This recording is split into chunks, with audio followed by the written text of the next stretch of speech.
You're about to watch another exciting episode of the Dungeon Run. But did you know that you can actually be part of the adventure? Tune in live on Wednesday nights at 6 p.m. Pacific time, and you can make your voice heard and help determine the fate of our adventurers. Hope to see you there. Greetings and welcome to The Dungeon Run, a live tabletop role-playing game where your interactions help tell the tale. I am Lord Ereban, the Keeper of Secrets, and I have brought these adventurers together and set them on an epic quest to decide the fate of the world. When they found my amulet, it gave them the key to unlock the mysteries of Ayn and allowed them to communicate with you, the Watchers of the Time Stream. Now you have the power to help or hinder them as you see fit. If this is your first episode, fear not. Our Dungeon Master will catch you up on everything you need to know to jump right in. And you can always watch past episodes by visiting our YouTube or listen to the audio version by searching for The Dungeon Run wherever you get fine podcasts. The Dungeon Run is made possible through the generous support of our patrons. Bonus shows, special content, and more is available when you become a supporter at patreon.com/thedungeonrun. And join the incredible Dungeon Run community by visiting the official, unofficial Discord at thedungeon.run/discord. Also, don't forget to like and subscribe. It really does make a difference. But now, sit back, relax, enter the world of Ayn, and let the dice roll! Welcome, watchers of the Time Stream, patrons, viewers of all kinds. Welcome to episode 93 of the Dungeon Run. That is a high number. That is a high number. But fear not, if this is your first episode, we're going to give you all the information you need to jump right in here. And if you happen to be watching on YouTube, join us live, won't you? It is an incredible experience. You can actually impact the show if you join us live Wednesday nights at 6 p.m. Pacific time at twitch.tv/The Dungeon Run. Oh my goodness, we are supported by the folks at Patreon. That is the reason the show gets to continue is because of patreon.com/The Dungeon Run. And there are a number of tier levels that you can support the show at. Lots of really cool stuff. We got an awesome cast secret this week talking all about Ugo's big decision. Ron, you want to tell people a little bit about that? Yeah, so I discovered a garden near my house. It's like a public garden. And, a secret garden? Yeah, it's like a secret garden. It was kind of very much like a secret garden. Was there a sick child in a bed?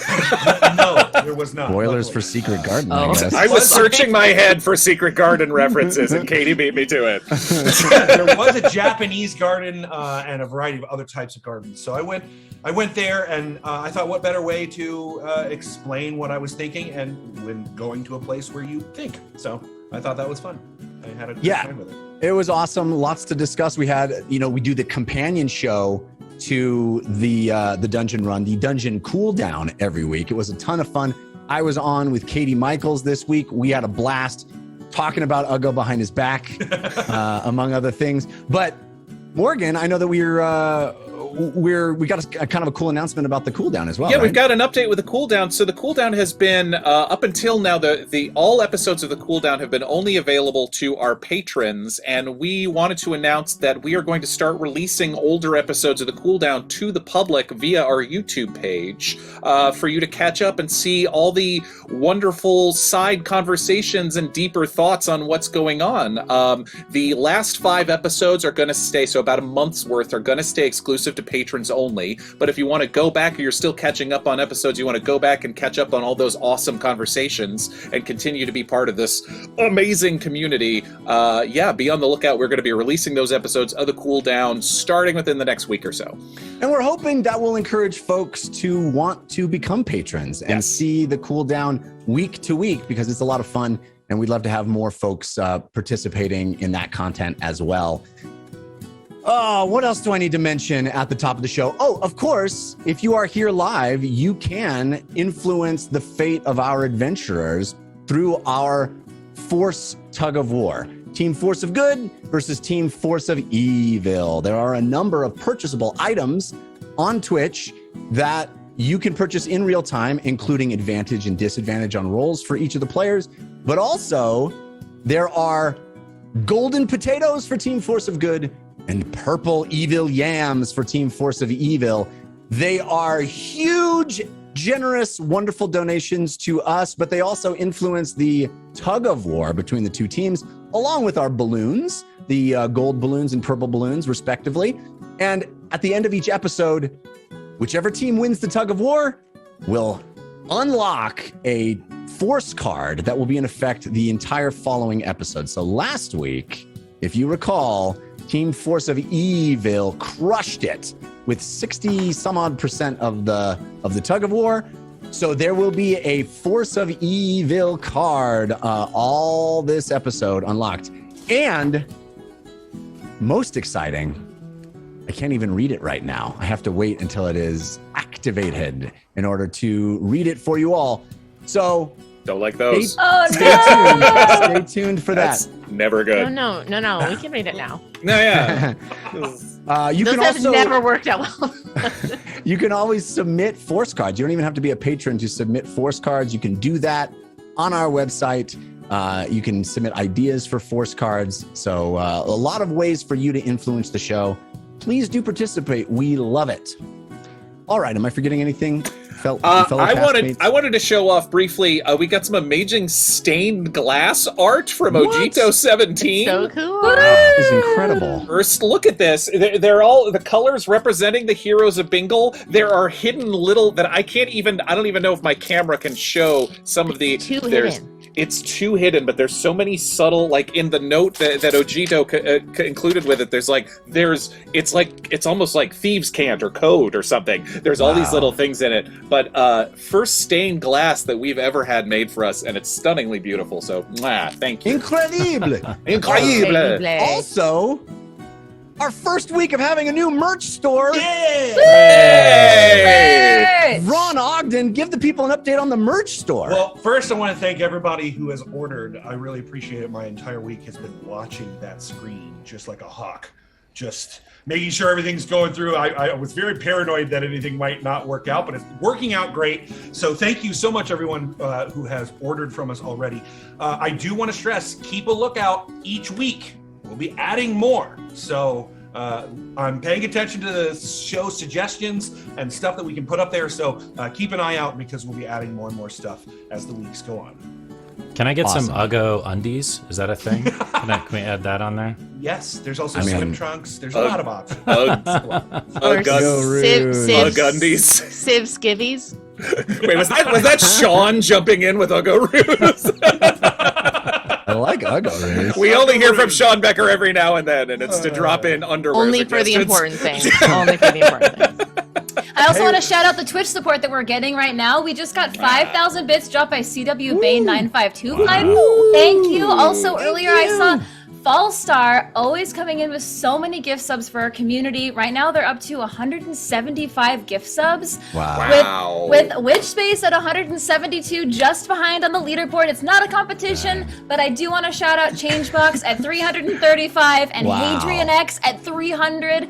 Gift subscriptions to our channel. Thank you so much for being so kind and generous to our community. And Changebox has become our second ever Chrono Dragon supporter on Patreon, which is a sponsorship of the show. It is an extraordinary level of support. And we're still working out from Changebox the messaging. We're still clearly figuring out how to process this kind of support. Yes. You love us. Emotionally. We are emotionally.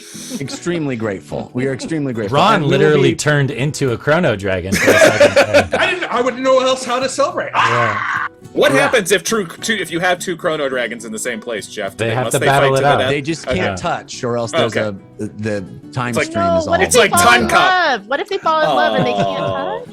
Whoa. Fallstar just put in the chat. CW Bane has given 20,000 bits too. Was that today? Oh my god, thank you so much. I didn't see that in the incredible. It's chat. a lot of bits. Amazing. I have- That is so Thank generous. you. I'm old, so I have no idea what that means, but it seems awesome. It means It's a a very high giant number. applause. Very, very loud applause. Thank you. Speaking of applause, we've already got a couple of balloons, one from Dawnbreaker 1991, one from Doug in Texas, and a gold potato just dropped from that guy named Rodney. Thanks, Rodney. Rodney, thank you. It's that one guy. That guy? All right. I think we've done it, folks. I think we've managed to catch everybody up. So now that remains only one thing left to do to start the show, and it's light the torch.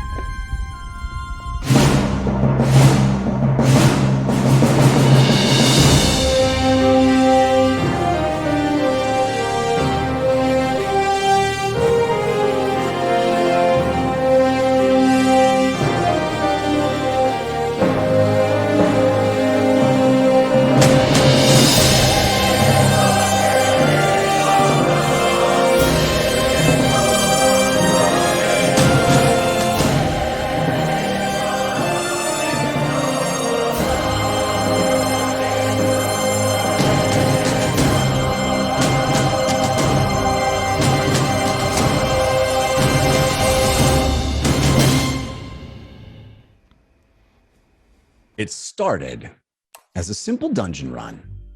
5 strangers, all of them the same level of experience at that time, found a strange artifact in an abandoned dragon's lair. To identify it, they contacted a wizard of the natural order named Torvald the Timid. Torvald told them that what they found was no ordinary treasure. It was the Secret Keeper's amulet, a magical relic that dates back to a time no one in all of Ain remembers. A time before the Great War of Ideas 300 years ago. A time when the Wardens came into being. While few still believe they exist, the 100-foot-tall Wardens have presided over a lasting peace in Ain. Recently, however, the Wardens have been captured, and that peace has been shattered. Vicious demons roam the countryside, laying waste to towns and besieging cities. Demons unleashed by the same cabal responsible for the Warden's capture.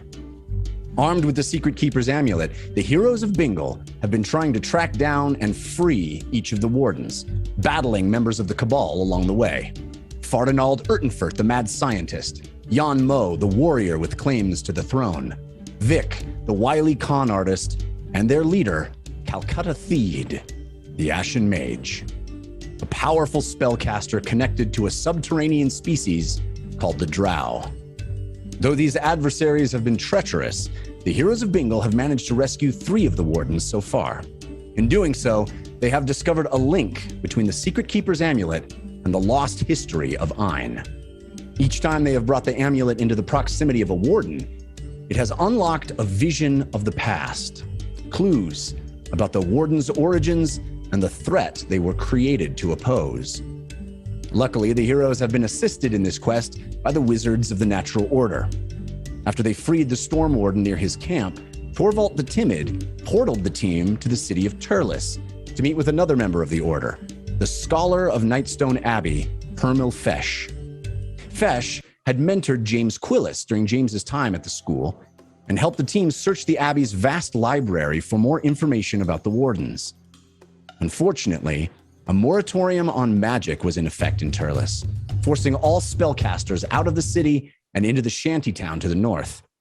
The team found the restrictions of the moratorium difficult to abide, and when an Abbey wizard named Audric Lucerne tried to take custody of Fahima's magic phoenix, Uggo threatened his life in graphic detail.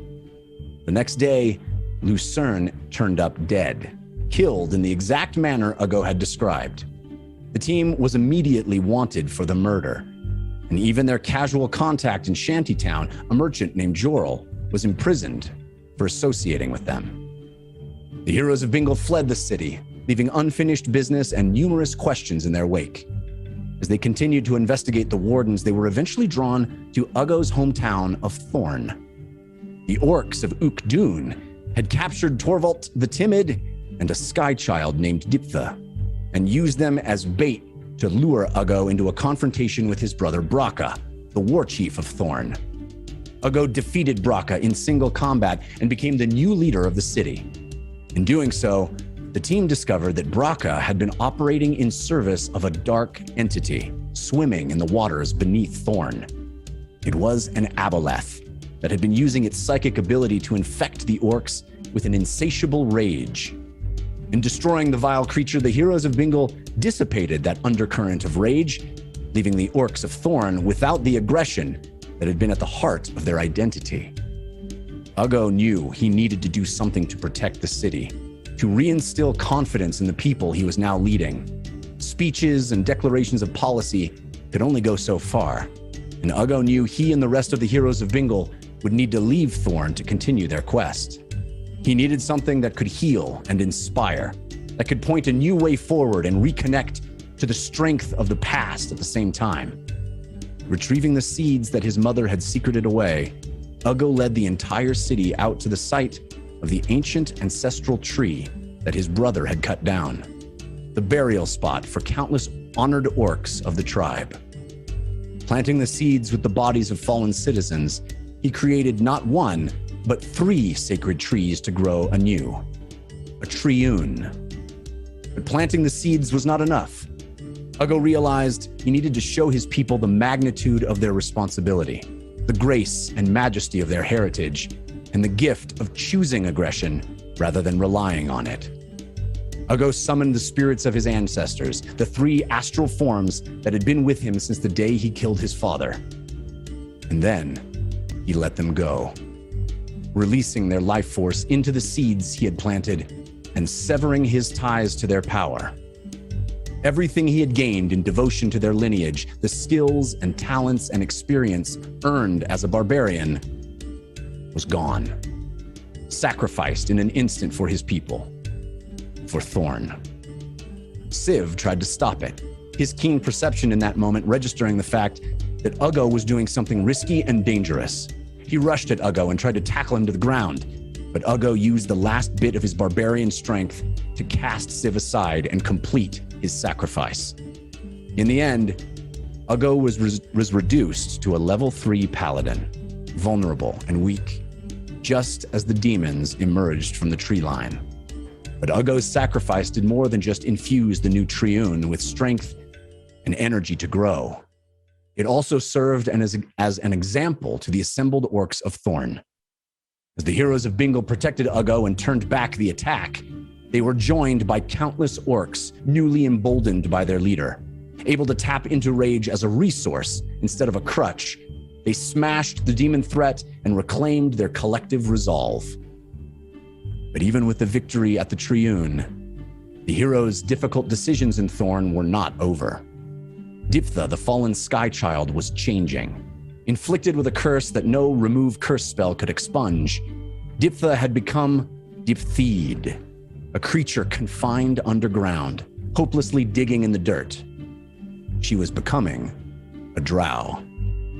Faced with the dilemma of what to do with Diptheed, the team was conflicted. Civ and Lily wanted to leave Diptheed in the caverns beneath Thorn, but Fahima, James, and Ugo voted to send her through a portal directly into the Ashen Mage's lair to join the drow.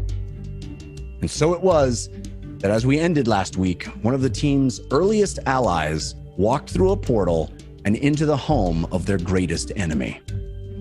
Now the team looks forward to what's next.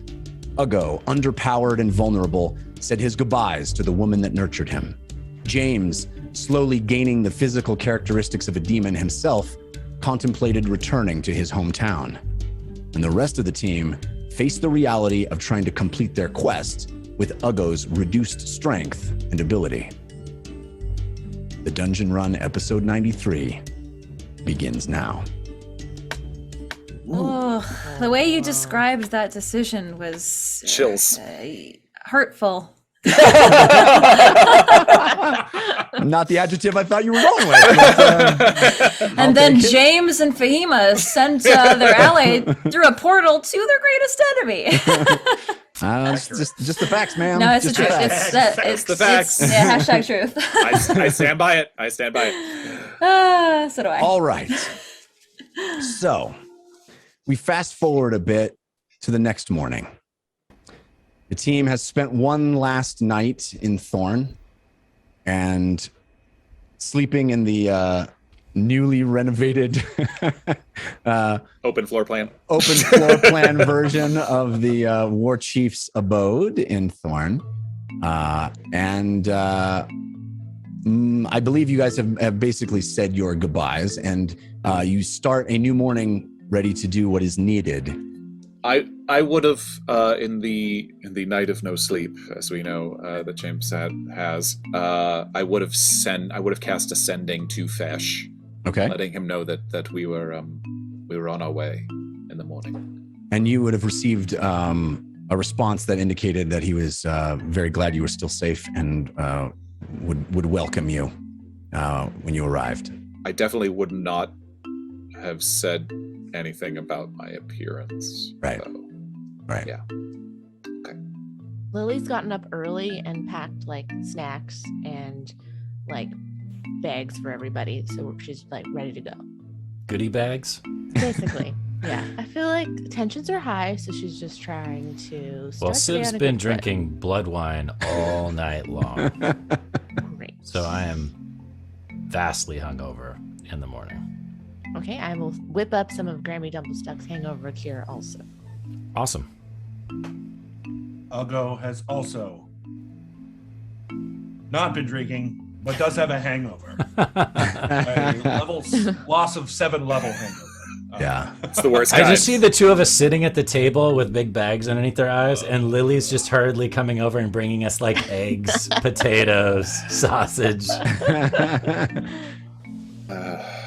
Ron, can you describe a little bit for us and the audience the hit that Ugo has taken in terms of stats? Like, would we see a physical transformation in Ugo? Is he visibly less strong? What are those things? He is visibly less strong. He's also visibly less charismatic, so he appears a little bit uglier than he was. You can be charismatic and unattractive. I think that's yes. More of like he's clearly a little bit rough around the edges. He's lost a bit of his charisma. He's going through puberty of his new body. I mean, I lost guys- more than 50% of my hit points. So, Yeah. however that it reflects in body probably also is seen. He's slower, clearly not as fast as he was before. All of your animal instincts are gone too, right? Yep. Yeah. Yes. I mean, he Yes!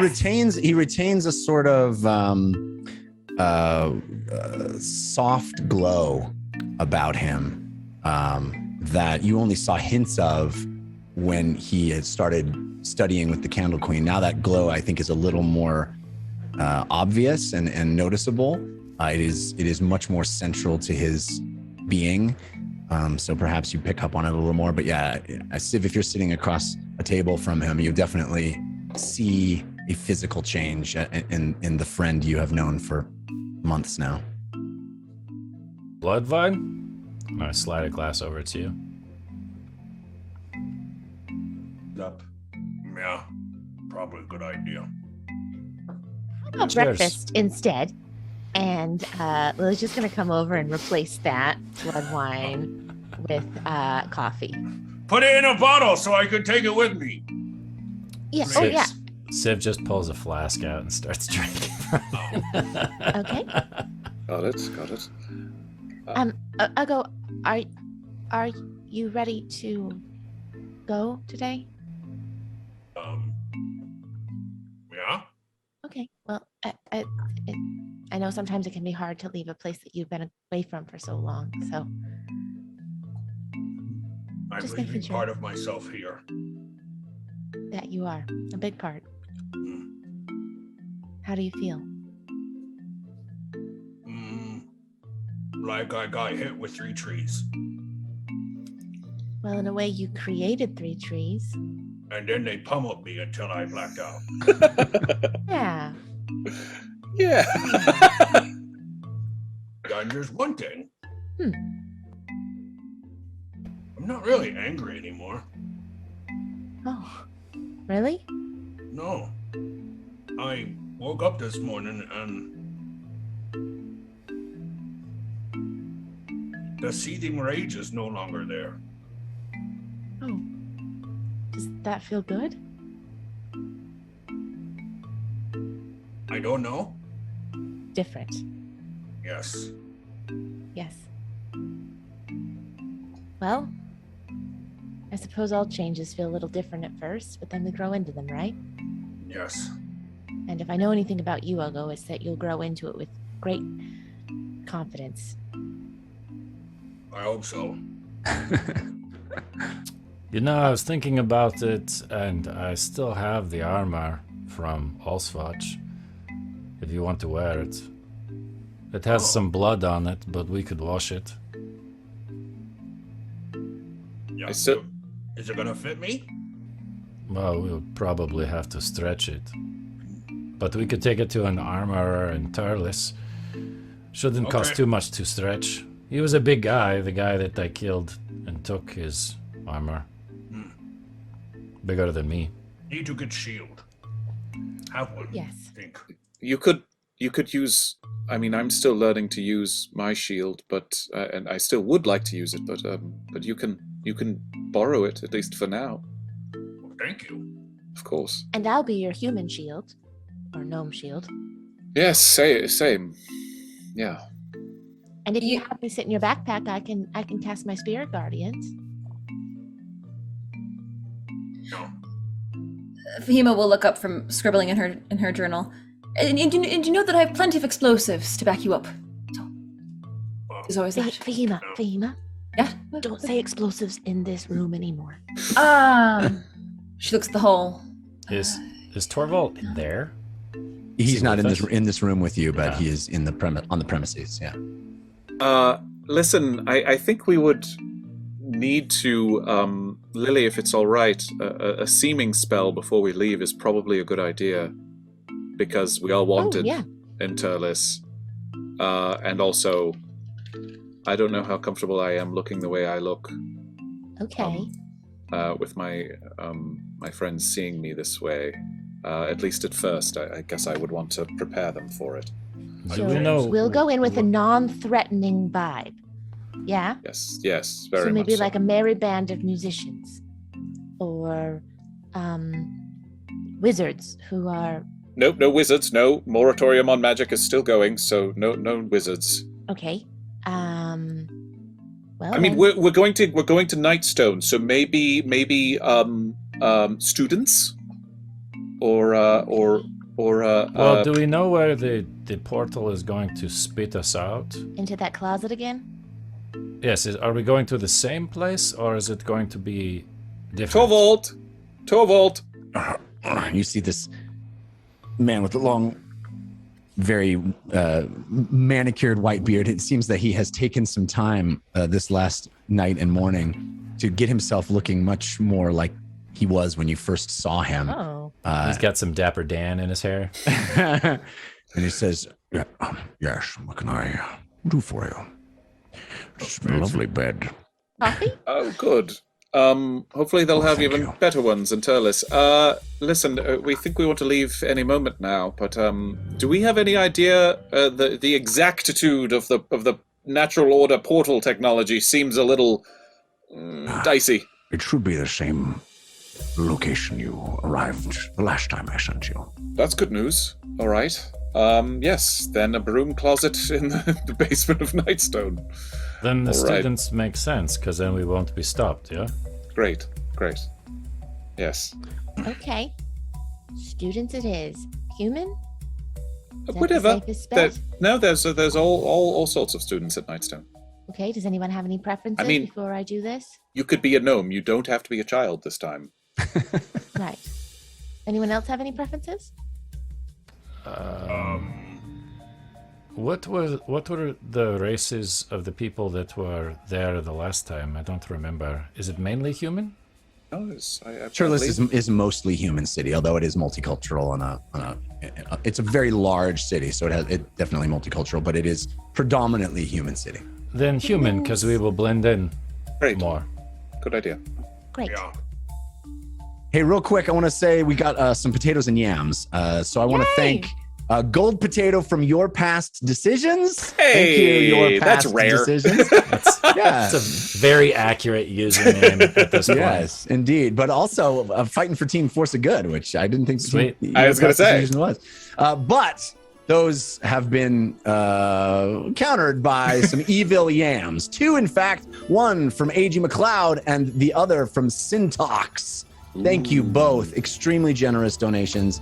We also got a couple of balloons from Legendary Marvel Man and a jar full of bees, which puts the current tug of war at Team Force of Good 51%. Sweet. Team Force of Evil 49%. Gonna be one of those nights. Good to know. All right. At a game, Jeff, did they already take Viper away? Did Leslie Anna already take the horse? Yes, yeah, Okay. that all has happened. Happened in the evening last Great. night, and I just wanted to your make sure animals that all are of that's- secured. Yes, Great. You Awesome. arranged for Lesliana and the researchers to handle the animals and care for them. And we can come back, but we'll have to use Fahima's teleportation circle that takes us about 2 days out, if memory serves. But the good news is that Fesh had said there is a teleportation circle inside Nightstone. So once we get there, that should be on the agenda, Lily, of making sure Fahima learns the circle code of Nightstone. Yes, it is quite a public circle, if memory serves. Oh, The natural order were more inclined to keep their comings and goings a bit more private. good. I realize that we are probably going to change our plans once we get there and see what state Terlis is in, but are we going to try to free Jorl first? Is that the idea? I have some ideas about ways to help that. I hope that Persa Samuels, the regent of Terlis, can be reasoned with. We are going to go talk to her? Indirectly. Maybe a dream spell, I'm not sure. Because we are wanted for murder. Some of us, the rest of you unrightfully, me perhaps rightfully. Perhaps. Yes. Well, they don't know that I killed that Yellowwings, but there is that. Well, if we have anything we want to do, we should remember that the seeming spell only lasts 8 hours, so we have a bit of a curfew, if you will. I think the 8 hours will be good enough to get us reunited with Fesh and Nance and the rest of our friends there, and then we can game plan from there on out. But we do have, whether it's freeing Jorl definitely is on the list, finding some way to get him out, getting whatever else is in Whitebeard's vault, all of the money and the sword and possibly other things. And we assume that Vic and the Ashen Mages thieves in Terlis are still functioning? It's a good question. Possibly. Civ, it might be, not right away, but it might be wise for you to, I know you tend to know your way pretty well around the back alleys of a city. They would be with the shantytown people. They would not be inside of the city. True. Unless they are doing a job. Well, they were when we were there, though, so, I mean... That was a long time ago. It was. I'm going to start disguising myself as a beggar in case what happened the last time Lily cast Seeming happens again. Okay. So even if the Seeming goes away, I'd like to look like a beggar. Right. So you're dirtying up your face and you're wearing some of your costume Putting pieces that you rags have. on over the top, all that jazz. Just look like a dirty student. Jeff, Ugo's gonna try to put on the plate mail that Civ. Okay. Sure. I'll take it out. Yeah. Roll me a dexterity check. Why not? Also, we got another evil yam from the Cosmic Lord. Well, and another boy. gold potato from Drew Bonner Music. Thank you, Drew Bonner Music. And that brings us, it keeps us right at parity. 51% for Team Force of Good, 49 for Team Force of Evil. It's real tight. All right. So, Ugo, you have advantage on your dexterity check from Gucci Goo. But it is countered by Syntax. Can I cast guidance on him for that? Certainly. Can add a guidance to that, buddy. D4. D4. Dexterity check. Yeah. 16. 16 plus 3, so 19. Yeah, it is a little tight, but your body is not quite as robust and not kind of as large and muscular as it used to be. And you are able to slide into this armor pretty easily, actually. Does it have a helm? Is it a helm? Okay. Yep. Yeah, it was a full visor. I was using it as a disguise for that reason. Yeah, I'll go puts it over his head. I don't know if they'll be able to see me now. You'll be a little less stealthy, but great. Just Are we trying remember, to hide? Not that I'm way. in disguise us, so I don't think we'll need to be stealthy. Yeah. just remember that is Olsvach armor. So if the seeming spell goes away, you will look like Olsvach. Maybe it was a study abroad program. A god exchange. Okay, all right. Is Oldswatch in war with Terlis? No. Okay. All right, good. Okay, the rest of things, I mean, Uggo, so Uggo, just confirming, I do have Bogash Bloodspear's name in my tome, and Lesliana. I do think we should still reach out to Dondo Carigana and let him know some of what's been going on, but we can do that once we arrive at Terlis. I think getting to Terlis is Getting to Terlis and getting to Fish, right? yes, is That's the highest plan. priority. Yes. All right. Torvald, Yes, are you ready to portal us now? anytime. Has everyone had a good breakfast? One more moment. I'm gonna go over and take one more bottle of blood wine and put it in my pack. Grab one for me too. You got it. Oh, me too. All right. I just never got a taste for it, I guess. Just take the rest of the case and put it in the bag of holding. Okay. I just prefer regular ale. Yeah. No Well, blood for me. Oh, this isn't for drinking. Okay, well, I'm going to cast Seeming now if we're ready to leave. Thank you. Okay. And Lily will cast Seeming. We're all humans. James is now scruffy, blonde-haired, gangly teenage boy with a banjo. Civ has long brown hair and a hand harp. Uggo has short brown hair and like really angular features and a set of bongos. Hey, Oh my they're God. the monkeys! Behemoth has this like curly white hair. The kind White of- Witch! Yeah, and a horn. And then I have fire White Witch red hair returns. because I really love Behemoth and I wanted to try it on for size and a triangle. Amazing. Triangle. Does the scene? It doesn't actually create those musical instruments, right? No, they're just an illusion of them, right? Yeah. I'll go Kind of try us to grab wearing the one. bongos. Yeah. I know you wanted us to be students, but we can be music students, and Sure. it's my spell. Why not? you do you. I love it. It's my spell. And the Partridge family departs. A van? Do we get a Volkswagen van? We had The the Varda, Vardo man. now looks like a Volkswagen bus. Just a new paint job would have been perfect. Oh. All right, so you see Torvald look over at you as Lily's seeming spell starts to manifest, and all of you develop these new appearances. And you see a little smirk break on his lips, and a twinkle in his eyes, and he says, Very well. and he starts to move his hands in a circular pattern, and you see those silver tendrils start to emit from his fingertips, as you remember seeing those many months ago when he did it a few times for you. And as he swirls and swirls and swirls, slowly this circle in the air begins to take shape, and it crackles and pops, and then all of a sudden you see it shimmer and hover there, and he says, After you. I'll jump through first. all right. I take Fahima's hand and I just sort of quietly say, I'm sort of nervous. I'm sorry. Nervous for your city or to see Fesh? Lots of reasons. Okay, well, hang on tight. I've got you. Thank you. Okay. All right. Uggo hangs back for a second. You ready? Yeah. Fine. He pulls out a crustacean hammer. Goodbye, Thorn. And he tosses it on the throne. Lands on the throne. There's just this tiny little crustacean hammer sitting on your father's mighty seat.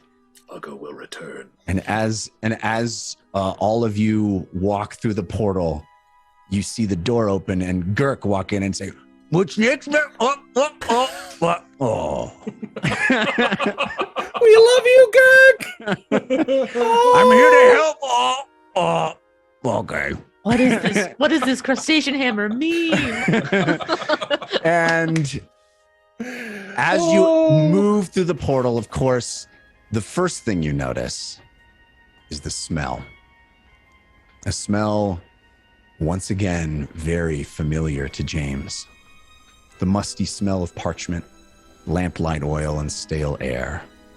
A bit of dust and grime fills your nose too. And you enter, as you your eyes begin to clear and you see your surroundings, you notice you are in a very small room. Brooms and mops and some old crates and casks.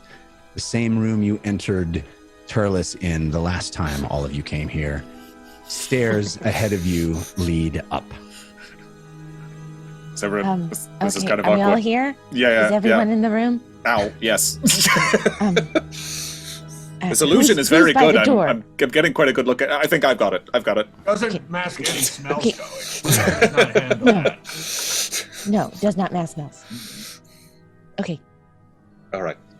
All right, so if you walk up the stairs, you can imagine you had this motley group of seeming musicians walking up the stairs, trundling along. I'm imagining some like Scooby-Doo level animation as you guys, walk up with your long beige robes, which are customary for students at Nightstone Abbey. And you walk up, and James, I'm assuming you're leading them again to Fesh's quarters. Yes. But as we walk, how does the student body seem? How do people seem? The halls are quieter than you remember them being. There's not as much activity. It may be that it is early morning, but early mornings at Nightstone are not calm.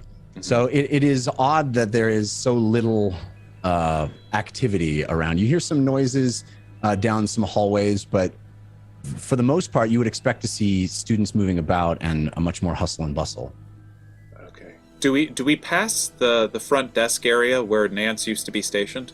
No, you would have to. This stairwell is sort of, you can imagine it being, kind of out of the way, and you can lead up to whichever floor you'd like to go. You could get to the front entrance from here, but it wouldn't pass by unless you intentionally went there. No, better safe than sorry. Let's go the back way. Yes.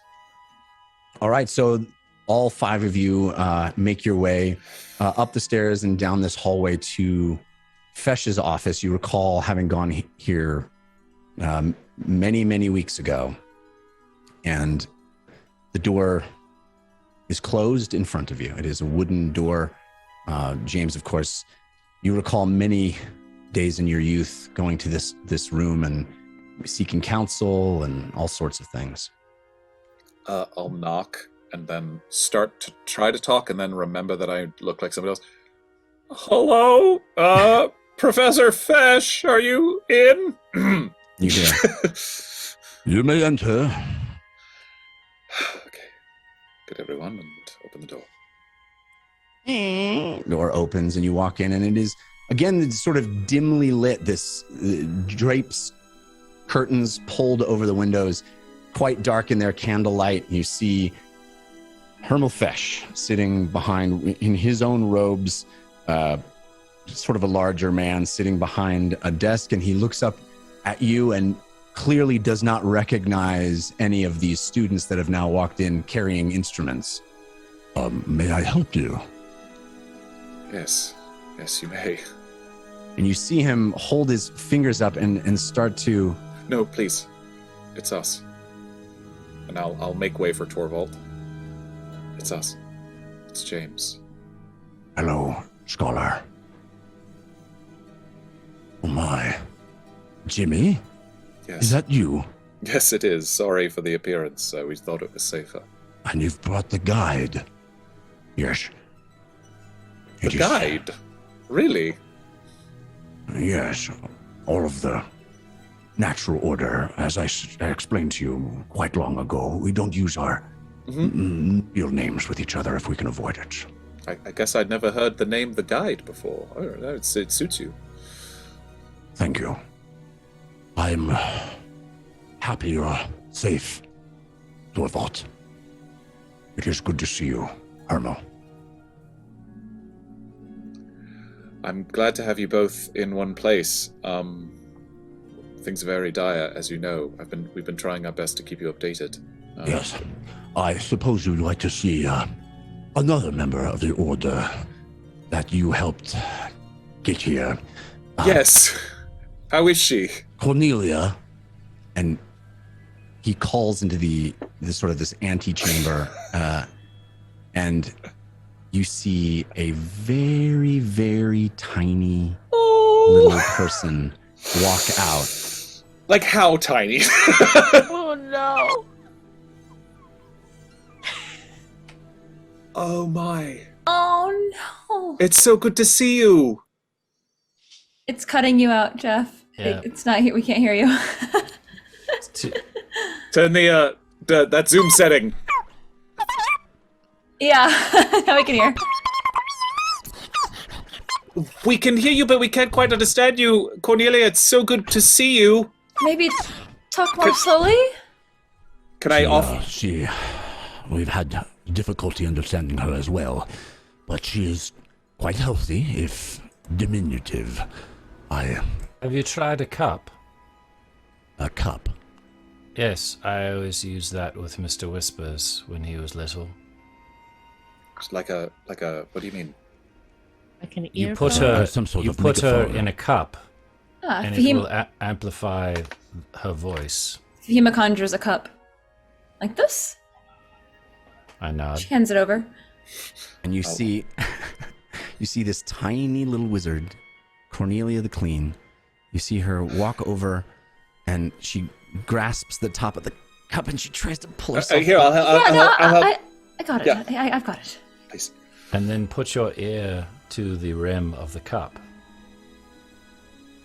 My ear, okay. Yes. And now ask her to say something slowly. Can you hear me now? Oh my goodness, yes, I can hear her. Wow. That was a brilliant solution. It's what you get when your only friend is a mouse for a very long period of time. Well, the good news is that I have been studying this condition at length, and we've made some strides in trying to figure out what I am afflicted with. It seems to be a recursive shrink spell. Recursive. Yes. It seems our friend Calcutta has made some very, very interesting discoveries magically. I guess so. Yes. Cornelia has found. Bravo to Jeff Canard. I'm so sorry. Oh my God. Cornelia has spent a lot of her time investigating the spell, and we are close to cracking it. If we can understand how she's managed to cast a spell recursively, it could lead to amazing advances in magic. Okay, great. Now, did you stop the shrinkage? I was expecting you to become microscopic by the time we found you again. Well, it is a laborious process.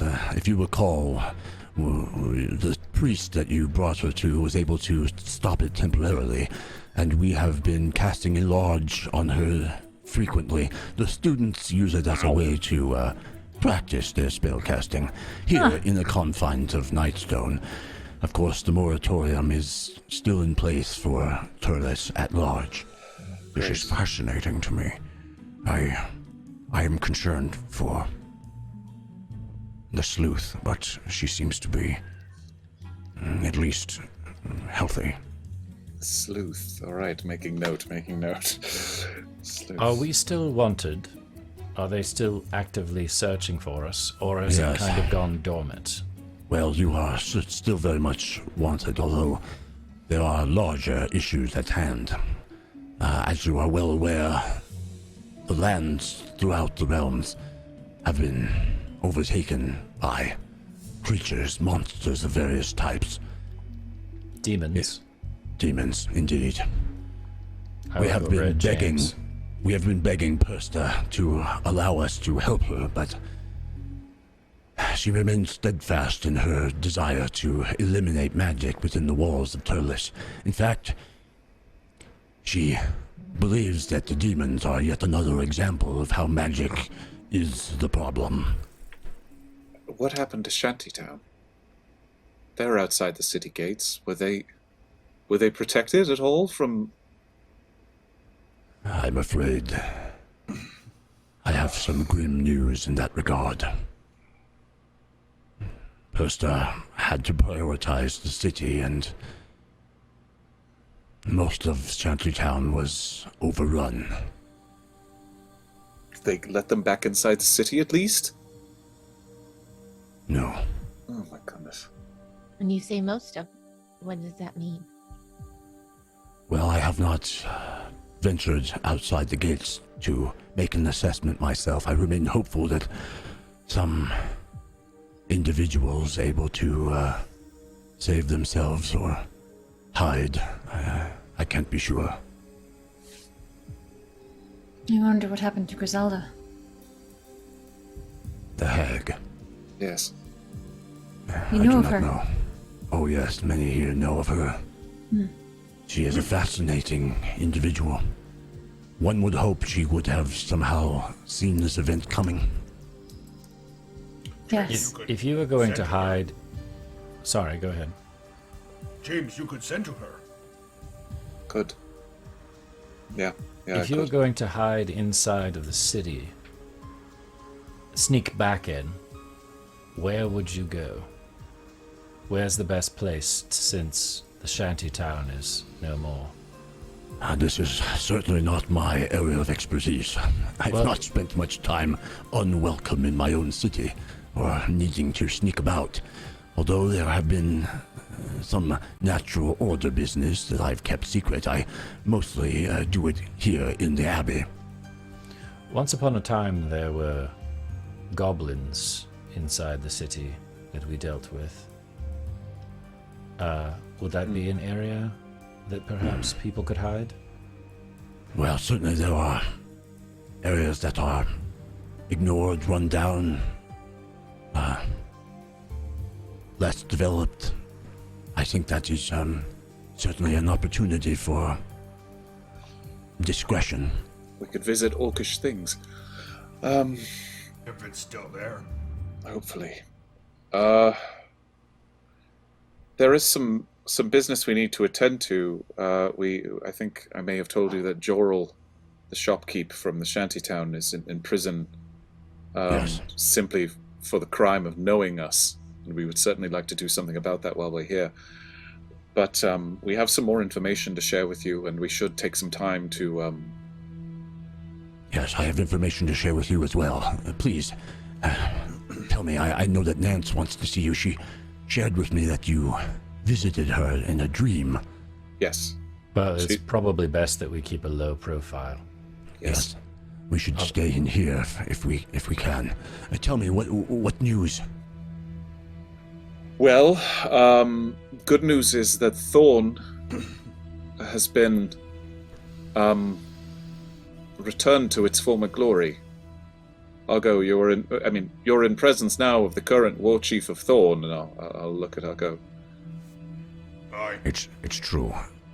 Here's the leader in Thorn now, the Orcish city. So we happen. Herma Yeah. looks at you, Ugo, with surprise and admiration. I had no idea that you were in line for the throne. I wasn't. Brother was king. Now he is dead. It's kind of a long and tragic story. But the good news is that we left the city. They seem to be able to defend themselves, which we were worried about. But Ukdun, the rival Orc city, is seems very set upon destroying the dwarves. Yes. And you mentioned that they had been bombarding the city when you were there, dealing with Dondo. That's right. And also that they are working in league with Urtenfurt, the gnome who works with the Ashen Mage. This was the individual who had taken over the Lodestar, Hermel. Oh my.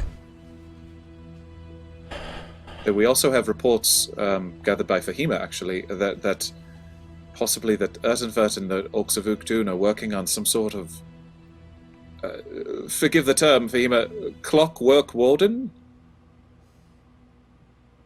Something of that sort? You mean a warden, but one that has been constructed out of a machine. Parts. Yes, of wood and steel. To what end? Presumably to defeat the elemental wardens. Something that wouldn't be something that could stand against them all. Nothing good. That's for certain. This is disturbing news, indeed.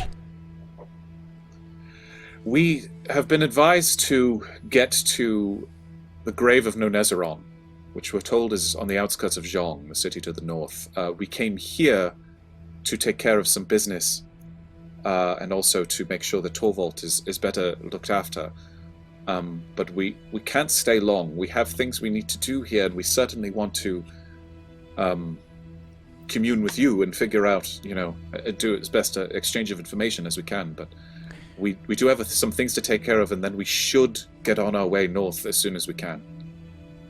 Yes, sir, Scholar, they were told to go to the Chrono Dragon's grave by one of the member of the Cabal, the group that has been capturing the Wardens. This member evidently decided to help them in her last moments of life. I would take that recommendation quite seriously. She was the same who destroyed the Urn of Invention as one of her last acts of defiance against Calcutta Theed and the Cabal. Stole the book from this very place. She did, yes. Oh. So this is the thief that... I see. It is all coming together, isn't it? A web woven from seemingly disparate strands is all connected. Correct. Well, James, when we spoke weeks ago, you told me to do some investigation for you. Is it yes. Okay if I mention that in front of your friends? Yes, but I need to be honest with you. I do not look as I am right now. Oh, I know that. Blonde, shaggy hair is not how I remember you. Right. It's gotten a bit worse than that, however. I've been punished by the Old Ones recently, and so when this spell wears off, you should be prepared for the fact that I am somewhat demonic in appearance now. Demonic? He also detects that way with magic. Correct. That's worrisome. Very. And your question of... I told Nance to relay this information to you, but I was somewhat coded about it. Your fear about the Old Ones watching us, my patron watching us, listening to our conversations, are very well-founded. So anything you even tell now, me, best to assume, yes. There's not much we can do about it, Scholar. We must deal with the events as they present themselves. Could you not tell us what you have learned, and then we could use it to help James without letting him know? It's not the worst idea. If that is what you wish. But I think this is something you should hear, James. Okay. You asked me to investigate the Old Ones, and investigate I have. The Old Ones are dark and mysterious entities indeed. There has been much written about the fact that the Old Ones date back to long before the War of Ideas. And what's more, they remember. Speculation varies as to why they were unaffected by whatever caused the lost knowledge. Some say they were simply too powerful. Others guess the Old Ones themselves are at the root of the Great War and stole the knowledge themselves. No one knows for sure, but the fact that these entities are a link to the Ariate Age and beyond makes them tantalizing subjects for study, which is why it is so surprising to me how few volumes have been written on the subject. I worry that this dearth of literature is due not to a lack of interest or effort, but to something much more dire indeed. Perhaps those who have dared to engage with the Old Ones have gone too far, have found themselves drawn in, past the point of no return. What begins as a scholarly pursuit becomes something else, and by the end there is not enough of the scholar left to do the work. It seems, as you have experienced, books themselves are an access point, an invitation into the mind of the reader. But that isn't to say that there is nothing written on the topic. I have found analysis of a strange and beguiling location far to the east in the Lost Sea. Decades ago, a castle on the Isle of Rum was said to be linked to the Old Ones.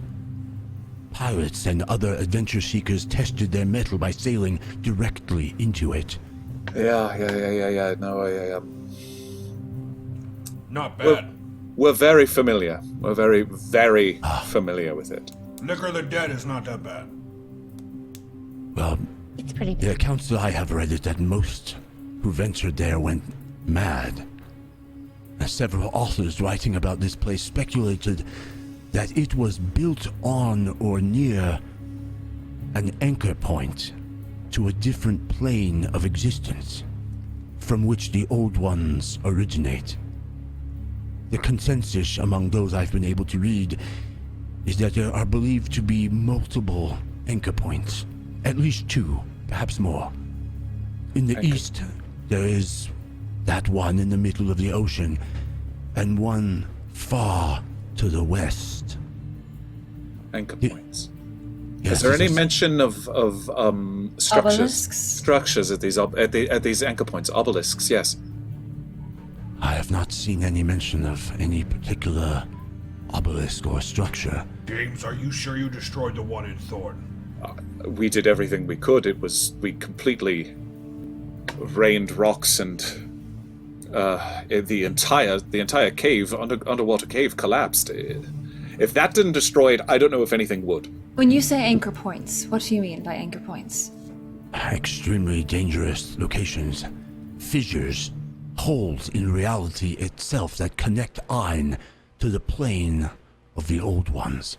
Right, so what we have found at two of these places, it wasn't at the castle itself, but there was a lighthouse there on the Isle of Rum. I can explain to you why we know this, but it is a very long story. I suspect if you came into contact with a true anchor point, you would not live to tell the tale.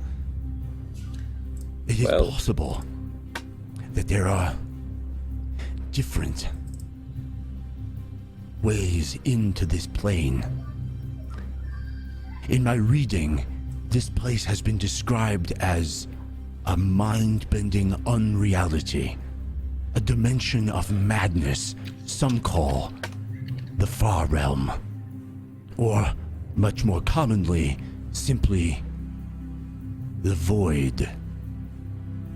Those who make contact with it seldom return, and if they do, it is never as they were. But it is possible that these anchor points differ from what you describe. I'm sorry, you said the void? Void, the far realm. You may think of it like the difference between a two-way street and a one-way street. These anchor points are holes, two-way streets. Perhaps other pinpricks in reality are one-way streets. I would imagine that those structures could perhaps serve as plugs in the hole. But again, the anchor points are far more dangerous. So, did we make a mistake in destroying them then? Did we destroy the plugs? Did we basically pull the plug so the bathwater now is just gonna swirl into this plane? I do not know. We must research this. Perhaps I should stay here with the scholar and we could put our minds together. Yes, I think that would be very useful indeed. I have something to say. Fahima looks a bit nervous. I did have a vision where I was told that I was touched by the cyclone and I was touched by the void. Touched by the void? Touched by the void, yes. I understand what touched by the cyclone could mean. We know that you're connected to the Cyclone Warden. The 5th Warden, as we've told you, Fish. Yes, this is earth-shattering news, as you can imagine, that there are 5 wardens. Yes, this is something that I want to confer with you about at length, Hermo. Touched by the void is... Based on what you've just explained to us, that seems... alarming. Yeah, yes. What do you think it could mean? Did you have what? I honestly do not know. Sorry, Ugo, what were you saying? Who told you this? Jeff, I have this whole prophecy written down, but I don't remember who told me. Did I not know who it was? It was Griselda. But it wasn't her in the vision, was it? Well, you had a vision at the salvage manders that perhaps would be what you're talking about. There was 2 visions, but I believe the quote that you just mentioned was said by the hag. Episode 10? It was in one of our first episodes. Yes, you are the key. Touched by the cyclone, touched by the void. They are after you, but they don't know it yet. But they are. You must hide what you are. They cannot know you are the daughter of a wish. That's the hag. This one's Griselda. Looks like we should be sending that. Sending.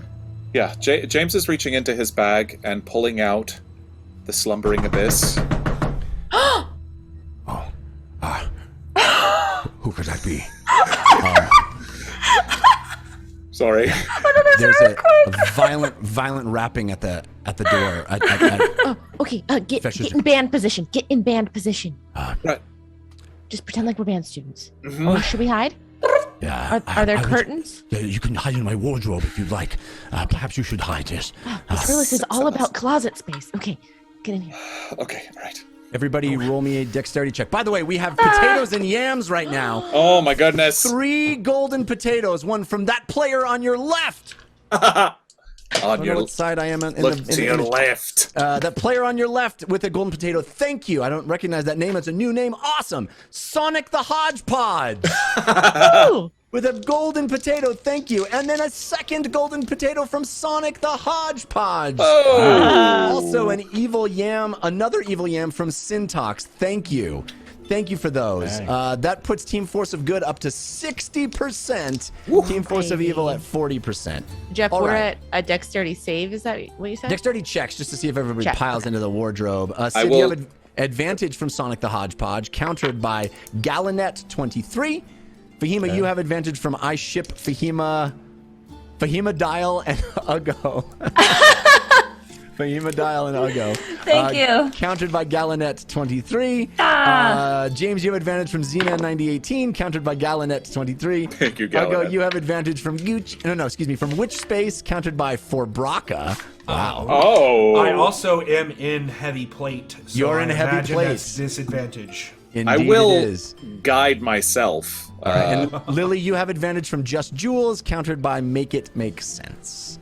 Okay. All right, so everybody roll your dexterity checks to see if you can pile into this wardrobe. Is that the only place that we can hide? Is that the only option?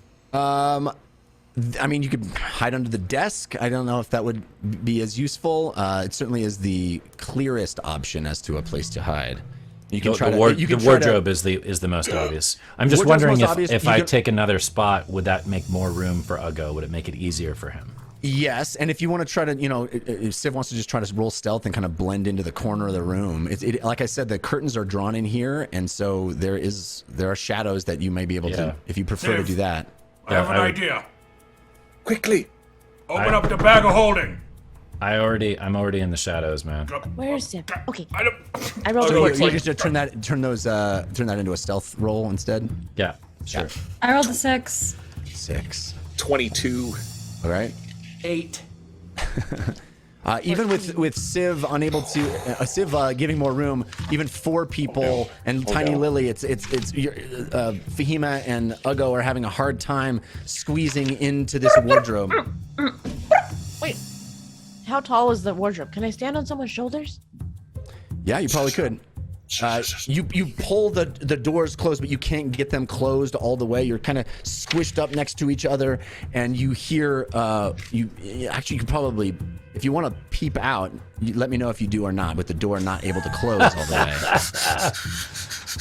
Terlis is all about tight If we spaces. can see out a little bit, I'll totally peep out. I Okay, imagine so- I'm kind of up on Uggo's shoulders a little bit. Lily, roll me a perception check. You have advantage from references needed. One of our Chrono Dragons. Thank you, references needed. Thank you. Thank Countered by Galanet 23. Oh my gosh. Not good. Oh. 11? 11. Okay, so you manage to see the Fesh walk over to the door, and he opens it, and then you see him sort of his shoulders relax a little bit, and he opens it wider, and you see a student rush into the room, and he says, Professor Fesh, the north wall of the city has been breached. Demons, sir, demons. The city guard is overrun. Samuels has the majority of her forces focused on the other areas of the perimeter and has conceded ground in the north and focused on protecting the more valuable real estate. As improbable as it sounds, the demons seem to have organized a coordinated attack, bombarding multiple areas of the city at once. It is as if there is something inside the city that they want. What shall we do? The students stand ready to lend magical aid, but we are fearful of violating the moratorium. And Fesh grabs the student, pulls him in, and shuts the door, and he says, all right, it is safe to come out. This is my student. Me!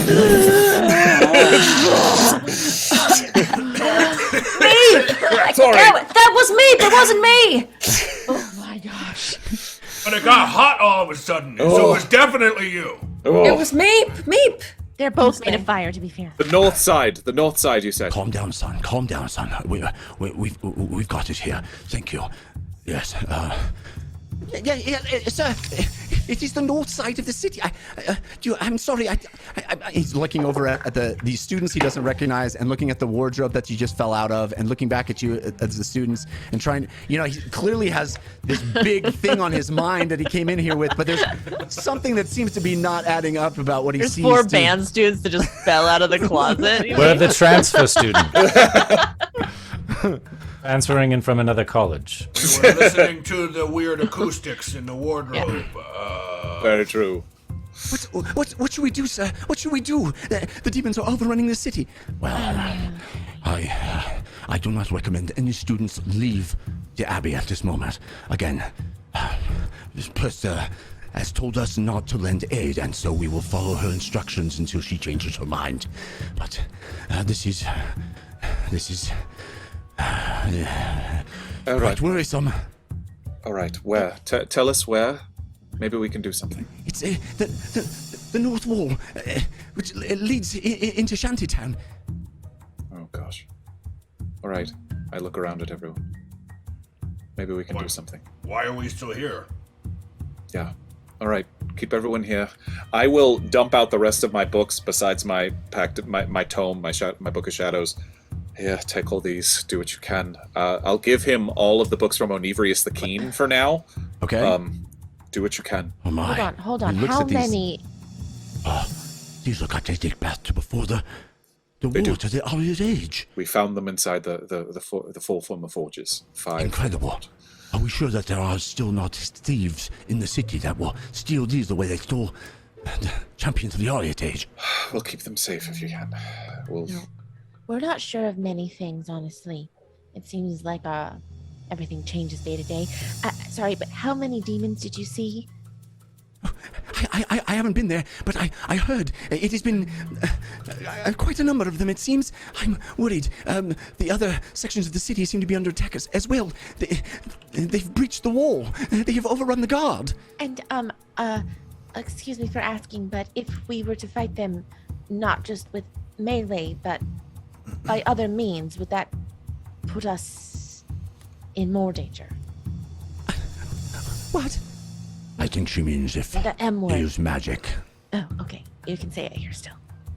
Yes, magic is still practiced within the Abbey walls, but I do not know. Seeing as how you are already wanted for murder, perhaps what worse can happen? Well, we'll try and make it look like we're just band students who know magic. Great. And you see Yes. Torvald turn and look up at you. If you don't mind, I'm a bit scared of demons. I might stay behind and Please. confer more with the scholar. Please stay here. Keep an eye on our books. Indeed. All right? Stay All right. safe. And he looks, Torvald looks at Uggo. Take care of yourself, War Chief. Oh, thank you. Let's go. The guide. And I will lead everyone. I assume I know roughly where the student was talking about. So yes, I can actually lead people faster please. because of my background. All Great. right. So So it'll cut down the time to get there in half. it's interesting, James. You find that Civ leads through a back alley that you would never really have attempted to go through. Good It's, idea. Not the safest area of the city, but it actually is a quicker route that somehow Civ was able to intuit just through his sense of what's that called? Your street Street smarts. urchin. Yeah, street Yeah. urchin. Yeah. Street all right. smarts. You just follow the stench. Great. One thing, Easiest way through the city. one thing you all do notice as you move through the city, and it's hard to avoid, is on various walls and signposts, there are crude drawings of the 5 of you. Oh, Wanted posters, wanted for murder. Report any and all. What's the bounty? What's the bounty, Jeff? It is 200 gold. That's it? we can get that though. We can get that higher. Wait. 200 ahead? 200 like each, or 200 for the whole? It just lists all 5 of you, and it says 200 gold. So Honestly, this is poor marketing because it's like you don't know specifically if it's per one of it. And also, I do not look like that. No, we all look much better than that. Come on. So, Now, mostly because of the seeming spell. right. yeah. I hate okay, to so- say it, but this is actually the perfect moment for us to loot the vault and free Jorel. I'm just saying it because it was in my head. I know you're not going to want to do it. Oh, Where is the vault? Do we know? you'll be yeah. able to get there. Yeah, I we were assume there. I would know where it was. Yes, Yeah, yeah. we were there. All right. But, That's In our just other bodies. That street oh, and right, that right, street. right. So long ago. Oh gosh. I'm still gonna lead him to the north because I we're- want to see what kind of demons we're talking about, what the situation is. All right. But I do mention that on our way. I don't think we can put our current priorities in front of the lives of the people of the city. I think we need to do what we can. Agreed. Uggo. All right. So Lily as will you grab guys get, Uggo's hand as we are walking towards the demon. I'll say, Uggo, Yeah. Uggo saved Lily, and now Lily will save Uggo. Okay? Okay, yes. Do you All right. want to ride and Yes. save me from my backpack? Yes. Okay.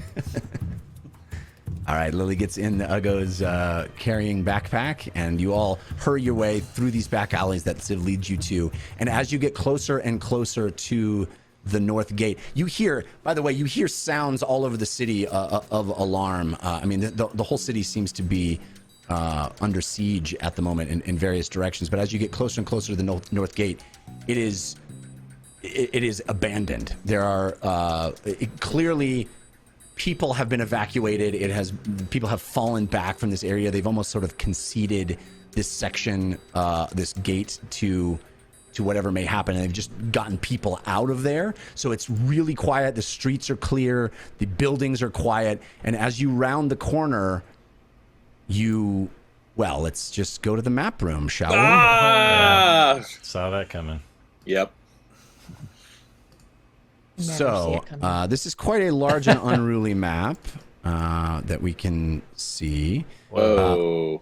So, Sean, if you can widen out and show the right-hand side of this map, that is actually the north part. It just logistically made more sense for me to put it on the right-hand side, but that's the north section. And you see there is, if you could zoom in perhaps on that section, Sean, the gate itself, there are bodies here. Oops. What am I doing? There are bodies on the wall. There are bodies. It looks like there have been There's guards. actual dead bodies on the map. Yeah, there are guards that have been slain on the top of the wall.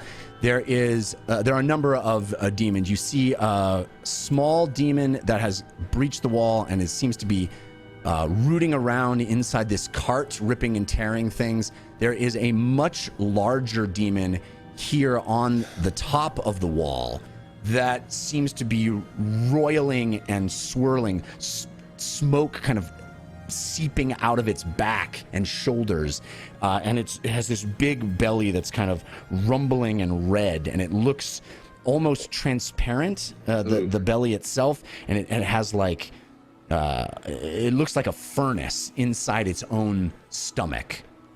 Ooh. Yikes. So you guys are on the map, coming down this road here. Right. I'm assuming Civ is in front, and we got our team. So they are basically centered on the wall itself for the moment, and the buildings are empty, the road is empty, but they are breaching the wall. They're on top of it. One has leapt over. So everybody roll me initiative. Oh, I was gonna ask though. I do need a minute to cast Conjure. If you want to stay in the Elemental. alley, if you want to stay in the alley and do something before you engage in this fight, that is perfectly fine. Yeah, I will hand Uggo the shield. Okay. I don't know if you can use this with the mole, but it's something. And Jeff, I have a spell question I put in our chat really quick for this Conjure Elemental. Okay. What is everyone else doing? I would like to scout, so I'll give you, 45 seconds to get your spell going, or 50 seconds to get your spell going. And Yeah. I would like to scout up to about there. I think I can still stay hidden from that vantage point. But I'd like to get, Jeff, if at all possible, I'd like to get an accurate count, and if I can see or hear the demons on the opposite side of the wall as well. All right, so roll me a perception check. You have advantage. Oh, nope. Straight roll for you. Okay. I don't see anything. I got a nat 1. Oh, nat 1. Oh, this is a good time for me to mention the Force of Evil. The Force of Evil. No! By the way, we just got a golden potato from Kitty Scritches. Thank you, Kitty Scritches. That feels a little better. Yeah. So the Force of Evil was submitted by Dude the Man. Thank you, Dude the Man. Thank you. It is called Martyrdom. And I like that. actually, you know what? I'm still gonna hold off. It's still gonna be a surprise. But it is going to be in effect for this fight. In effect. Okay. So, Civ, you rolled me a perception. You rolled a 1. You did not see anything. Yeah, I can't see jack. So I'm just gonna hold that position until they're done casting spells. Okay. Fahima, are you getting there? Just about. And she's casting you described the one as looking like it was sort of fiery, and the other one it was just regular demon, or we don't know about that one yet? That one, well, roll me a perception check. You have advantage from Gateway Guy. Thank you, Gateway Guy. Lily, should I protect me or you? I think you should protect you. Okay. You want me also to protect you? 21. 21. Okay, so you peer around the corner of this alley that you're in, and you see the creature that is rustling around inside this cart, this toppled cart, and you see as it moves, almost little bits of electricity kind of radiating around it. Oh no. Where am I? I don't see myself on the map. I'm sorry, Jeff. Did we forget my token? Oh, yeah, And, I don't see purple. I see Meep. Yeah. There's a meep instead of James. take the hint, James. What the heck? James has turned into a demon. What the heck, guys? Demon. Just let me go, I guess. I'll be over here. The guy with the belly. That's. Hey, wait a minute. There you go. I'll be behind Civ. All right. All right. I'll go. Yeah. You ready? Yeah. Just Jeff. Just so you know, I'll go cast protection from good and evil on himself. Okay. And I'm going to put my hand on Ugo's shoulder and give you a bardic inspiration as well. Still D6, D8, D10. Ooh, look at that. Nice Right, hanging you're out not with level high-level 3, characters, that's huh, newbie? Yeah. Level 3. Yeah. Jeff, I'm gonna take out Whisper and knock an arrow, and I'm just waiting for them to give me the go-ahead so that I can pop a shot into the small demon that's closest to us. Murmur. All right. Why don't we Murmur, roll... thank you. I was gonna say I get confused between Murmur and Whisper myself. Okay, Murmur. Why don't we roll initiative? Whoop whoop. Civ, you have advantage from Squid Bob Tentacle Pants. Fahima, you have advantage from Spectre Ranger. James, you have advantage from Wendigo Bob, countered by Syntax. Thank you, Wendigo and Syntax. Ugo, you have advantage from Witch Space, countered by 4 Braca. And Lily, you have advantage from Kitty Scritches. Thank you, Kitty Scritches. All right, Civ, what did you get? 15. James? Wow. 21. I beat Civ. What? Lily? Yeah, I didn't roll very well. 18. What was it? 18. Fahima? 21. And Ugo? 20. And who has the higher dex between James and Fahima? I think I have a +2 and she has a +1, I think. +1, yeah. Yeah, so it's me. All right. So our order... Well, let me roll the... Malls. Thank you for that advantage. I got a nat 1 otherwise. Really, really great. Wow, I rolled real well. Uh-oh. Well, do we have surprise on them since they don't know that we're here? We assume we don't know. We can. Sure. Let me just find this real quick and find out their.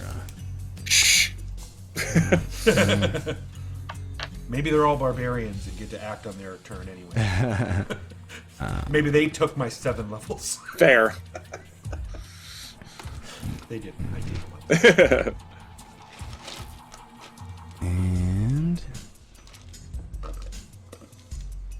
All right. I'm sorry, Ugo, you got a 20, right? Is that right? Yes. Okay. My dexterity is +1 if you need to know. All right. So James and Fahima will go 1-2, and we will start this fight right after intermission. Oh, stressful. Okay. All right. So That let worries me me. just thank the folks that have been giving us some balloons. Lily Dumblestuck Fan, Anthropomorphic Muppet, Sitar, and Lovin' Y'all. Lovin' Y'all. That's a great name. I love Lovin' Y'all. Our current war update, tug of war update, is Team Force of Good 64%, Team Force of Evil 36%. We will jump into this fight that will have a Force of Evil in effect right after this. Stick around.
right, we are back and ready to start a battle. If we want to attempt to surprise these folks, we will need to make some stealth rolls against the passive perception of the demons. I would very much like to attempt to do that. Okay. Not everyone needs to. Anybody that chooses not to attack can sit out. But if anybody fails, then the monster is not surprised. That's my understanding. It's a little confusing with 5e. They don't have surprise rounds anymore. So it's like a condition where you just miss a round, really. Yeah, but you only miss a round if you didn't see anybody that's attacking you attack you. If anybody attacks you, it's not like you're like, well, I'm just going to sit here because somebody surprised me. Very specific. Yeah. So who wants to? I know Civ does. Is anybody else going to try to do a surprise attack? Yeah. Okay. Yeah, So I'll try. Civ, you have advantage from the Cosmic Lord, countered by the Cosmic Lord. Ha ha. No way. I love that. Thank you, Cosmic Lord. Lord. I don't know why, but that always makes me smile when somebody counters their own. Counters themselves. And clearly, Cosmic Lord knew they were doing it. Yeah. The ha ha. Cool. James, you have advantage from Sonic the Hodgepodge. On Thank your you, stealth Sonic. Check. Anybody else? I will guide myself as well. Yeah, I'll roll. All right. Fahima, you have advantage from Changebox. Another of our new Thank Chrono you. Dragon. Thank you, Chrono Dragon. Praises to you. Yee. All right. 16. 13. And Civ? 31. Oh, okay. All right. Just drops all a 31. All of you have beat... Everybody got higher than 13? Is that what you said? I got a 13. Yeah, meter beat. So everybody beat the passive perception of the demons. So all three of you are able to do an attack. We'll do it in order. So James, Fahima, then Civ. Right. Okay. Got it. My turn. All right. I'm not seeing... Oh, there are the squares. The squares are kind of hard to see over the cobblestones. Okay, got it. Yeah, so there's a green outline on a green background as well. It's not great. But yeah, these dark squares are the small ones. Right.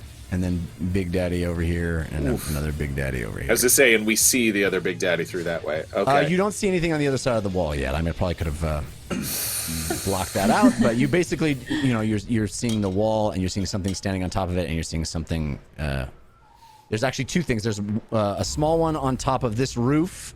There's a small one at this cart, and there's a very large one on top of the wall. I know I technically have a surprise round, so I am going to use my 30 feet of movement, 5, 10, 15, 20, 25, to get about here, around this corner. But then I'm going to use my action to cast a 5th level Armor of Agathis on myself. Okay.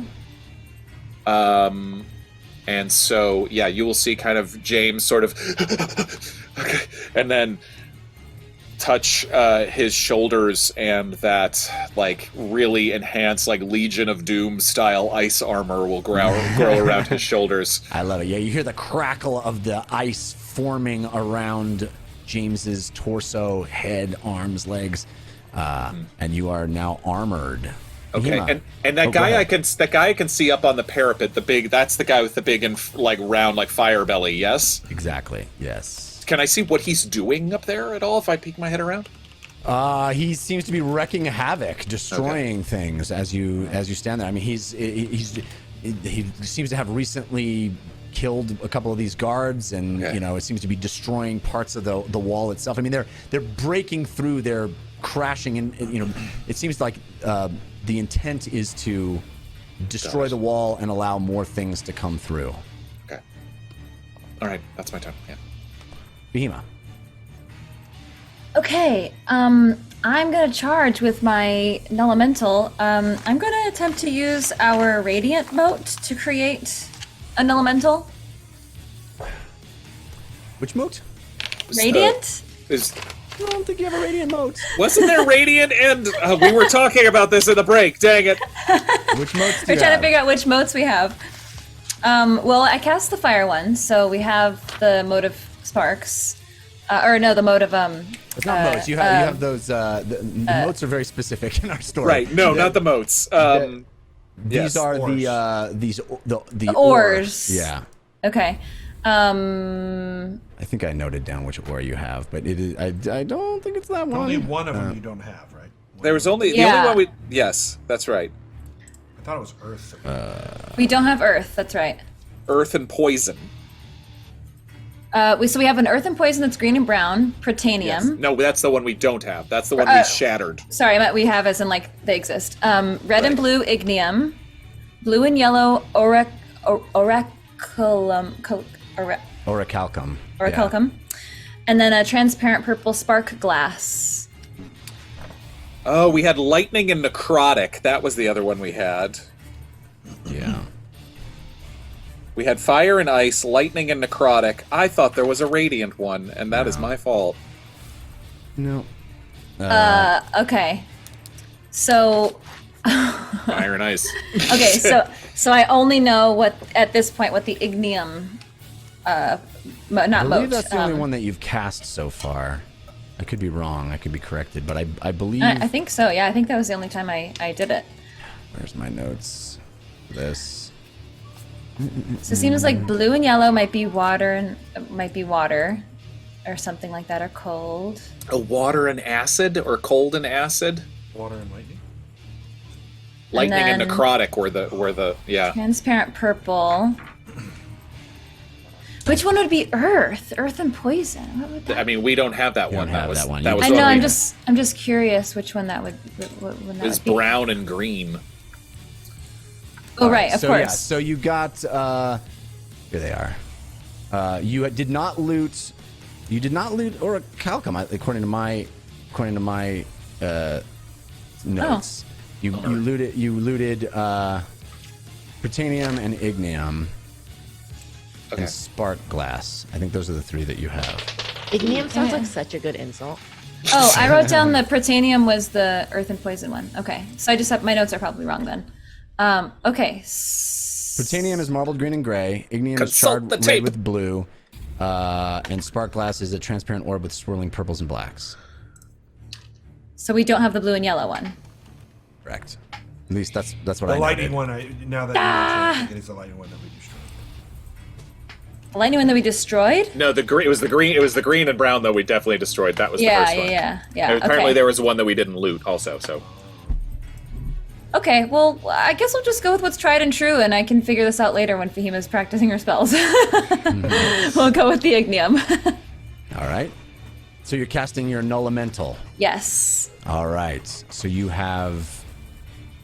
So the range on the spell is 90 feet, and then I want to use its movement to try and get to this fire boy over here. big guy.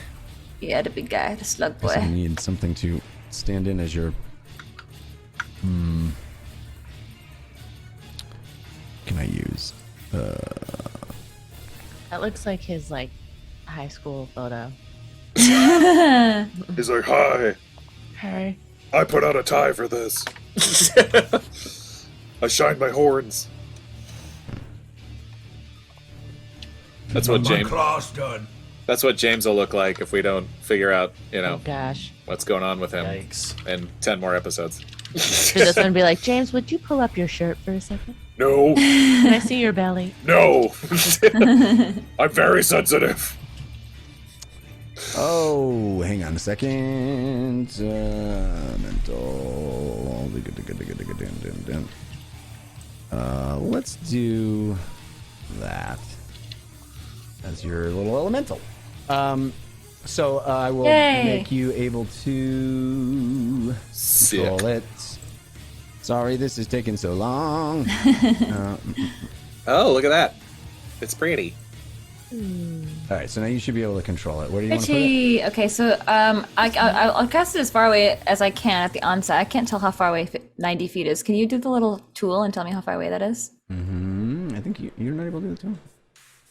Oh, heck yes. 90 feet. Get it. Well, it has movement too, so it'll just use its movement to get up to the Where do you want it to be? There. Boom. All right. So is it on the ground? I mean, this parapet is, 20 feet up. It's not. Right. It's not short. So. I don't know. Can elementals fly? I don't think so. It's made out of fire. Does it say you can fly in your? Doesn't flight have flight speed. No, I have believe no. it has I have flight no speed. stats. I have no stats on this. Okay, so it's gonna. Can I make it climb? Let's push the boundaries of this elemental. What can you do, little guy? I mean, it would use double its movement, right? If it doesn't have a climb speed, so Okay, how high is the parapet? 20 feet. Okay, well, a fire elemental speed is 50 feet,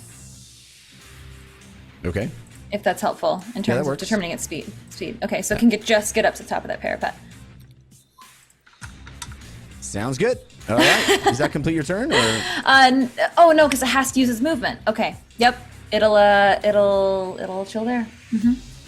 All right. So then that brings us to Civ and your surprise moment. Yeah, I had a bead on the smaller demon right there in front. This guy, this whole time. Yep. So I'm gonna pot shot him. And I don't know if I have advantage or disadvantage on the concentration check that I have to roll first to stay hidden with Murmur. Well, let me tell you. That's right. You have advantage from Fail Waffle's Guardian Angel. Great. Then I definitely made the concentration check. And do I have advantage on the actual shot? No. You are hidden. Oh yeah, so I would have advantage. Right? You would have advantage from being So then. That well, would yeah, be- you rolled stealth. Yeah. That would be a 29 to hit. That hits. And that would be 27 points of damage. Woo! Psychic Your- damage, right? Yep, it's psychic. Psychic damage. All right. So, you fire off this bow from the shadows, and it moves through the air, slams into the carapace of this strange sort of beetle-like demon, and you see it completely react in a way that is, let's say, shocking to you. It explodes with electrical energy, and you see electricity shoot off of it in every direction. And it screeches 15 feet all around it. This electric field shoots out from this thing as it screeches. So wait, so it dies? No. Oh, okay. You said explodes. I was like, wait a minute. The electricity explodes out of it is what I mean to say. I look, even though I'm hidden, I look back over my shoulder at Uggo, who's wearing the plate mail, and I just do this. Lily just slowly takes her hands and places them over Uggo's eyes. James looks back from his like, oh. James does a slow turn from the demon back to Sim. Slow B. Arthur. So that completes. Did that complete your turn? Yeah, that's the surprise round. All right, so that's all the Video surprise went out. folks that surprised. So we're back to James at the top of the round. Okay. This is what I'm going to do. I saw that thing blast. I don't want it coming anywhere near me if it's exploding like that. Yeah. So I will go, ugh, and round the corner and fire 2 Eldritch Blasts at the little guy down on the street. Okay. The one that Civ hit. The one I just shot. The one that Civ hit, yes. Yeah. Cool. All right. Okay. So you have advantage on the first from Fail Waffle's Guardian Angel. Thank and then you. The second one is straight roll as far as I'm concerned. Okay, first one is a 22 to hit. It hits. And the second one is a 17 to hit. I believe that also hits. Let me just double check. Nice. It does. Great. So that 17 total points of force damage from those 2 shots at that one. And you unleash these purple bolts out of your hands. They swirl and cascade across the surface of the cobblestones and hit this thing that had just exploded in electrical energy, and it knocks it with this force damage. You see parts of its carapace ripped off, and it spins, slamming into the side of the wall. Dead. Whoa! Yay. All right. Not what I wanted.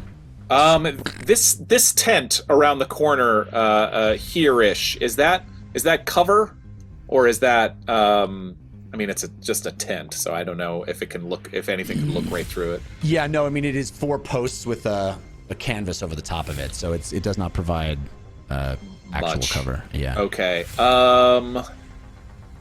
Then I'm gonna stay right there. And that's my turn. Yes. All right, Fahima, you're up. Okay. First thing I'm gonna do is, while I decide what my spell is gonna be, my elemental will attack. All right.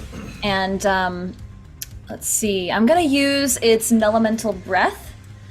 Okay. And so it will exhale a 15-foot cone of 2 types of damage. It will make a DC 11 dexterity saving throw. Okay. Pretty low. And then it will do. I have. It looks big and slow, though, right? I have advantage from Kitty Scritches, countered by that guy named Rodney. Yeah, Rodney. And I think I made it no problem. I got. Oh yeah, it's pretty low. 14. Ah, darn. Okay, so you'll take half. All right, so I'm gonna roll my. And so this is fire damage and cold damage, correct? Yes. Okay, so. Woohoo! Fire damage is okay. So both of those ones turned into 2. So that's 14 fire damage. The fire seems to not affect this creature at all. Ah, okay. That's what we figured. All right, and then 7 plus 5 is 12. Plus 4 is 16 cold damage.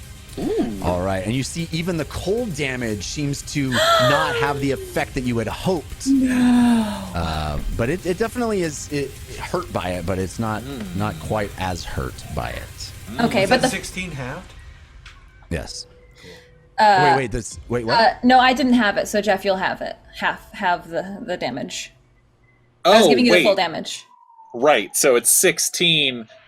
Well, which it passed the dexterity, so it was only 8. So it only took. Okay. If it's resisted, it only took 4. Yeah. Oh, this elemental's useless. Okay. Well, maybe it's that one. Fire hits the elemental, and it's one of those things where fire element makes it explode, right? So if an elemental comes into contact with an elemental of its I type, see. Another elemental. Okay. Yeah, experiment has failed on this demon. Got it. Well, you can just have it attack the lightning bugs. Yeah, have it go after the other ones. Oh yeah, for sure. Okay, so Fahima is going to use her action now to cast not fireball because that'll be useless. That one anyway. Yeah, we'll just send over magic missile because I haven't decided how I want to defeat this baddie yet. Okay. So just a level 2 magic missile. Do we have? All right. Is that house in front of it over? Yeah. Like, is it blocking our view, or can we? Yeah, see you might not have line of sight where you are right now. Line of sight. Okay, I'll move out. Let's see. Oh yeah, you definitely don't have line of sight to him. Yeah, I didn't know how tall the building was because you said it was parapet. Was Good point. 20 feet. It's a good point. Yeah, I mean the build. I would say the roof still blocks your view there. Yeah. 20, 25, 30? Yeah, you can see him there. I'm guessing. Okay. Oh, I'm so exposed. All right. And that is 2, 3, 4. Oh my god, I rolled so bad. 4, 5, 6, 7, 8, 9, 10, 11, 12, 13, 14 more force damage. 14 force damage. All right. So your magic missiles that always find their mark, the darts flying across, hitting this thing, and it roars. These big demon horns and its eyes smoldering with fire. It is not happy. That brings us to this thing's turn, and it is going to... Which one? Big Daddy? Big boy. It has... Big Sluggy or Big Greenie? Big Sluggy Greenie. This guy... Round ball, kicky. This guy is going to... You hear from the other side of this wall an incredible noise. This... It is a screech and a yell that seems to be focused with intense sonic energy, and it goes thundering into the wall itself. shaking and crumbling the wall.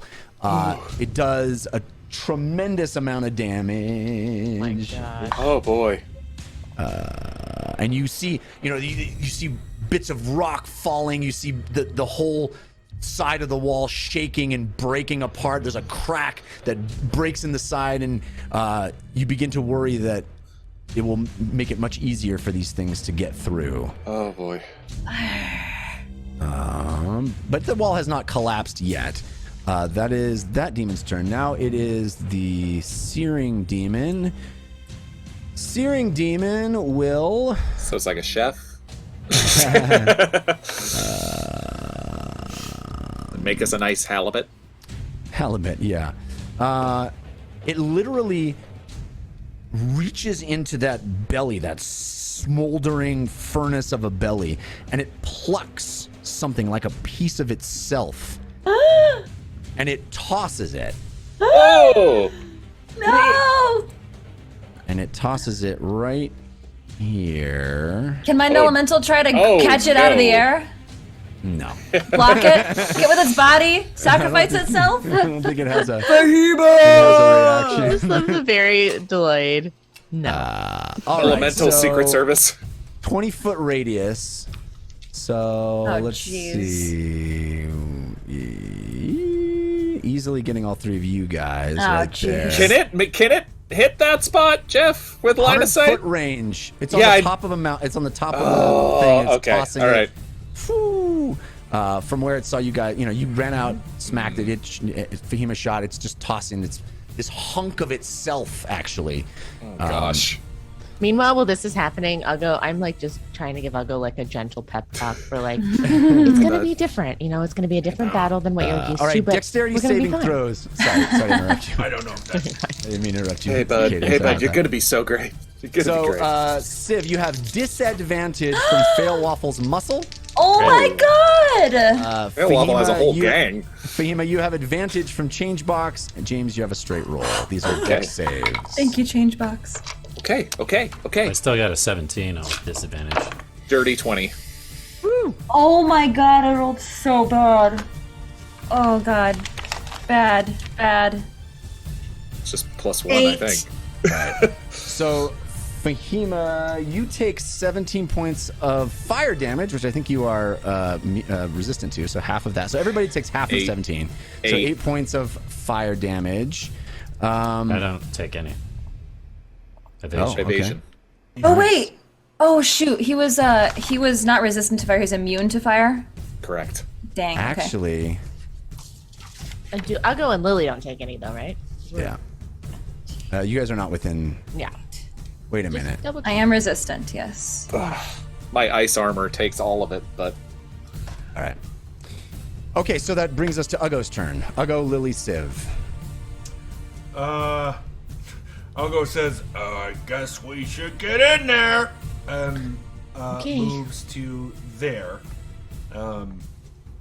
which I guess moves you as well, Lily, right? oh, there I am. It does. I was on the map twice. Uggo was just standing on me. That's what it was. Oh. Jeff, if you want to remove I'll the previous remove. version. Thank you. That's a clone. There's two James. Which one is the real one? Quick, I stabbed the one next to me. No! Ah! That's your reaction? Well, one of them is obviously evil. Looks like a demon. Only one of them? Do you... Okay. I'm with Just you, Uggo. kidding. Let's do it. All right, so Uggo's turn. Yeah. So Uggo moves there to next to Civ, who apparently we just see this fire explode, right? Like, is it just Yeah, an this explosion? huge, like, almost like this chunk of flesh, this body piece of this demon landing in with this explosion of searing fire.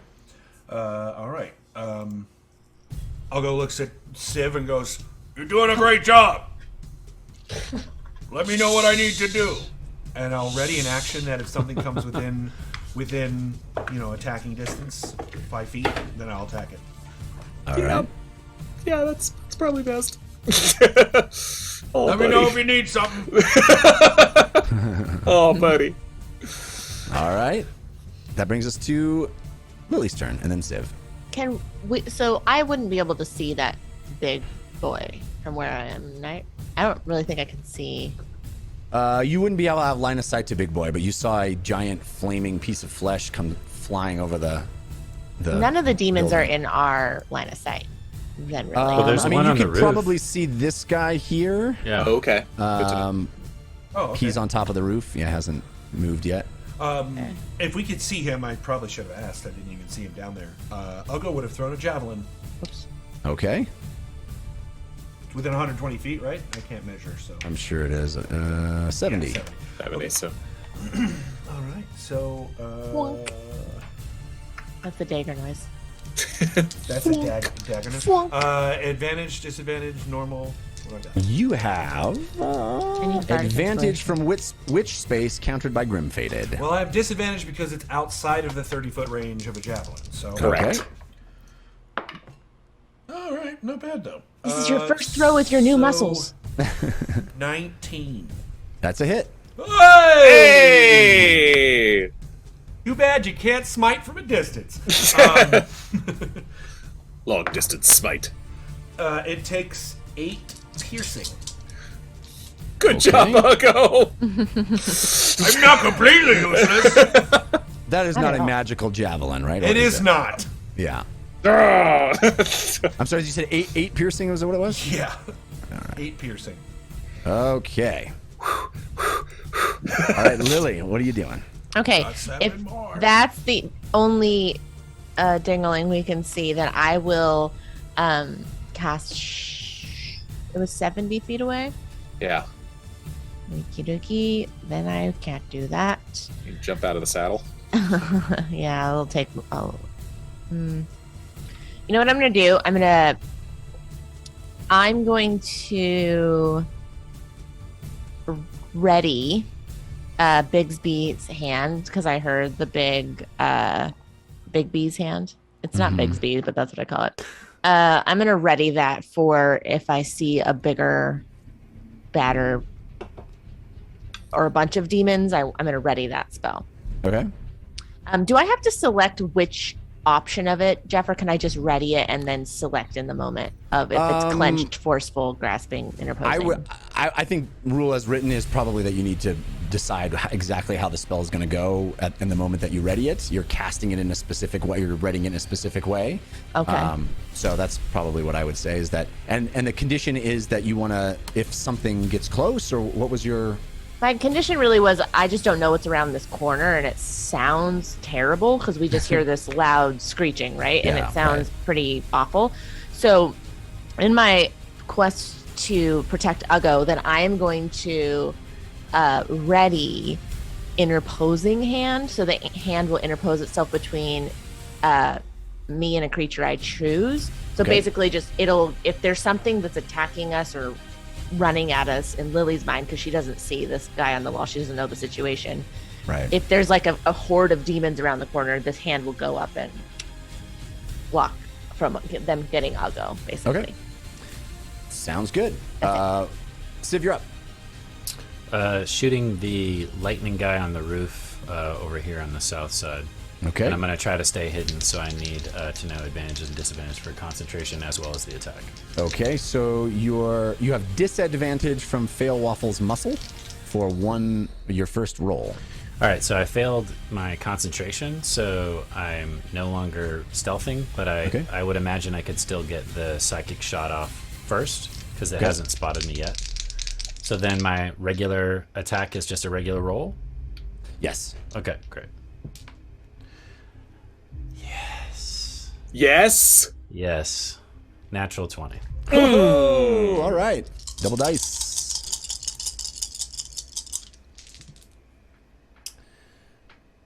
But not sneak attack, because you weren't hidden, or you do. Oh get no, hidden? I still get sneak. It doesn't. Okay. It doesn't know Oh. that I'm there yet. Right. Yeah. You just don't get to keep it. That's right. Correct.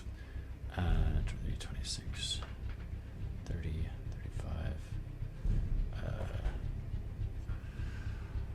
43, 49 points of damage. Holy moly. All right, again, this thing it ripped apart as the arrows pierced through it. bits of the carapace ripped off. You see green blood splurting and electricity emitting as it gets torn apart. This thing is dead. Oops, Nice. Nice. And All right. since I used my bonus action to attempt to stay hidden, I only have my movement left. So I'm going to 5, 10, 15, 20, 25, 30 to there. But then I have my racial ability, and I would like to double my move 5, 10, 15, 25, 30 to the top of the roof. Okay. Cool. Okay. That's my turn. So Cool. Civ fires off those arrows, climbs to the top of the roof. We are up to the Shocking Demon's turn. You see... Yeah, I'm sorry, I was muted. I was trying to say something. So, as a reaction, when a rogue within 30 feet of me attacks with sneak attack, Yeah. I'm going to assign 49 temporary hit points to James. Whoa. And I will take 24. All right. Whoa. Wait, Epic. I get 49? Yep. Temporary hit points on top of your maximum. Whoa. What? Yep. Well, it's because he crit. So the Channel Divinity, I'm using Channel Divinity. Okay. One of Ugo's Oath of Family abilities. Okay. Specifically Malleable Resilience, which is for Civ. As a reaction, when a rogue within 30 feet of you attacks a sneak attack, you assign temporary hit points for any creature within 30 feet equal to the result of the attack sneak attack dice. Additionally, I take half the damage. Well, so minus your normal of that, Sif. So what was your normal damage of that? You mean so just the bow damage, not Yes. the The sneak sneak attack? attack. No, just the sneak attack dice. Yeah, it would have Okay. just. So it's not So sure. You added +6, so that would have been 43. I mean, it's going to take me a second to Okay. calculate that. So if you guys want to move on to the next thing, I'll come Sure. up with the number. Okay. I have a ton of temporary hit points now. Yeah, that's for sure. Okay. And I have a lot less hit points. Yeah. What are you doing? It's like what? Gotta All use it All right, somehow. so it is the Shocking Demon's turn. You see this thing squeezing through the hole that it was just made, the little crack. These Shocking Demons are able to sort of squeeze through this fissure in the side of the smallest crack. And let's see where far we can go. It goes there through the hole, and you see a couple of others emerge. It's well, you don't see them because they're on the side of the thing, but that sonic, that sound that caused the cracking seems to be drawing more of these small demons from the woods, sort of a focus, a call to attack. This one moves to there, and then an arc of lightning shoots out from it. It has 31, by the way. 31. Okay, Yeah. so I take 31 temporary hit points, and I Ugo take takes 15 15 damage. Jeez. Okay. On top of my armor of Agathis, that's a lot. Hey, you're the tank now, buddy. Yeah, you are the tank now. That's why I did it. Okay. Okay, so I have advantage from Fail Waffle, countered by Fail Waffle's Guardian Angel. A lot of Fail Waffle action. But that is a 15 to hit against Fahima. Does that hit Fahima? Does it hit? It does hit Fahima. All right, so that is... I need those temporary hit points too! That is 10 point. Oh no, sorry. One more. 13 points of lightning damage that you take. This arc shooting out from this thing. Yikes. And that completes its turn. So we're back to top of the round. James. Okay. Understood. Get him, James! Yeah, okay. James is feeling very Confident? The impression that you guys are getting is that this is an attack on this wall. This is a group of demons that are attempting to breach the city. Okay. So you see they are attacking the structure itself. They're trying to get through. They're attacking you guys, of course, but also they're trying to break down this wall and breach the defenses of Terlis. Okay. James is gonna walk out into the middle of the street, facing this gatehouse,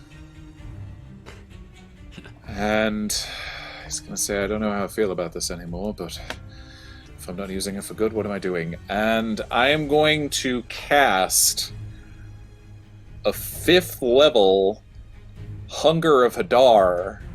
Ooh. Yeah. Which Jeff and you and I have been over this. It's actually a new variation called, it was a while ago though, called Hadar's Fury. Right. I am gonna put it basically right on the gatehouse. Yeah! All right. It is a 20-foot radius sphere of ebon insanity appears, centered on a point within range. Those sucking gross sounds you heard, they are louder now. A chorus of screams. No light, magical or otherwise, can illuminate the area, and creatures fully within the area are blinded. It's got a 20-foot radius, so I definitely want to include that lightning demon right there. I basically want to, if that big guy wants to keep charging at the gate, I want him to be staring straight into that. Beautiful, thank you. And what else it does, you'll see. So you see James drop this,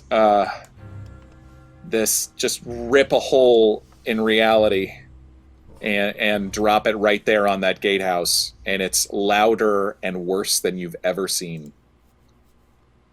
All right.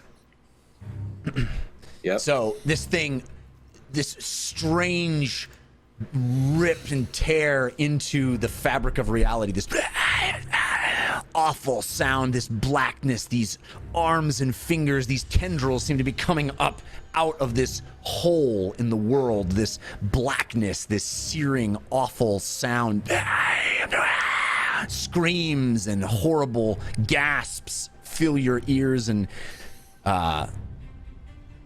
it just stays there. It stays there on this all around the center of this gatehouse, around the wall itself. And you wonder why Civ drinks. These are his friends that are creating these things. Yeah, and James still has armor of Agathis, but he's still got now he's got these temporary hit points, and he knows that, as Ugo says, he's the one on the front lines now, and so he is just standing there in the middle of the street conjuring this.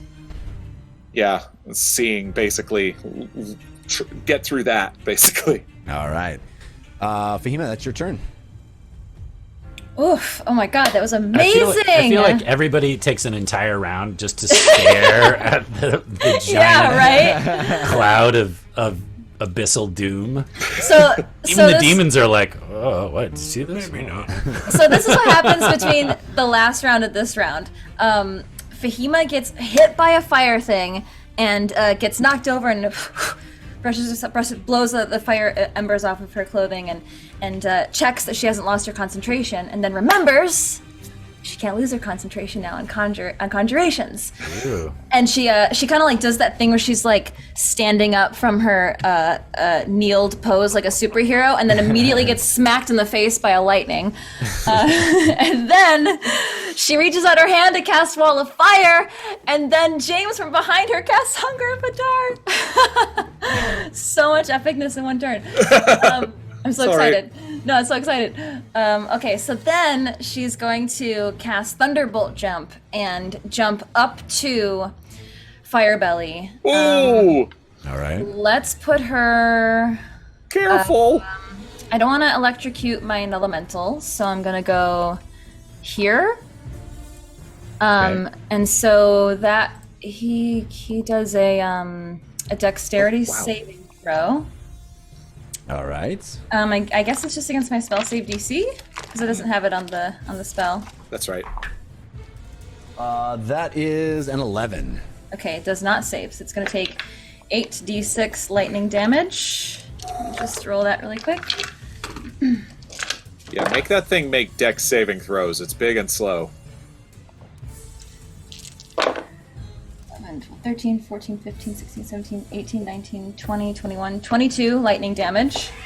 All right, you disapparate, turn into a bolt of lightning yourself, fly across the battlefield, and you land up on that wall right next to this enormous heaving demon of fire, and an explosion of electricity radiates out from you, and you see this thing take it and sneer at you. Obviously, it did not land with the intensity that you had hoped. It was resistant to that too? Yeah, I mean, he hangs out with lightning demons. Yeah, That guy sucks. Demons are resistant to a lot of stuff. Oh my god. What did you say that the total damage was? 22? You said 22, right? Pebbles is very upset. I think so. Right down. Pebbles is part demon. Ollie and, All right. Ollie and Pebbles are fighting right now. They're wrestling. And then she's going to turn to her elemental and say, push him down into the cloud. So the elemental will try to shove the demon into James's demon cloud. Do you have a strength a stat for this thing? It's probably not a ton of strength. If I go off of a fire elemental, it's just a 10, a plus 0. Yeah. So, and you have advantage from change box, so let's do a contest of Hey, strength. change box. Do it. I rolled a 21. Dirty 21. So I don't think it's I need possible to. for you to do that. Unless you roll a natural 20, I guess. Dirty 21 is the thing to say. Let's try it. Let's try it. So stupid. A natural 21. Natural 21. Natural Come 23. on, come on, come on, come on, change box. Come on, change box. No, natural 20. So the null elemental, this strange, almost inverse of fire, this like photo negative of fire, this strange black and white image of a burning elemental. It goes up and tries to push against this enormous smoldering furnace beast, and it merely laughs. It won't be budged from its spot. Will you allow Fahima to step behind her elemental with that turn? Lightning, your lightning spell doesn't use your movement, or does it? No. Yeah, you can step behind it. Okay. You are on the parapet. I know. I don't even know if I really could step behind You're it. 20 Honestly, feet up. I'm just gonna do that the thing where you're kind of just like and hiding behind its bicep. All right. Yeah, get him. This thing is going to. It is the Sonic Demon's turn, and it is going to.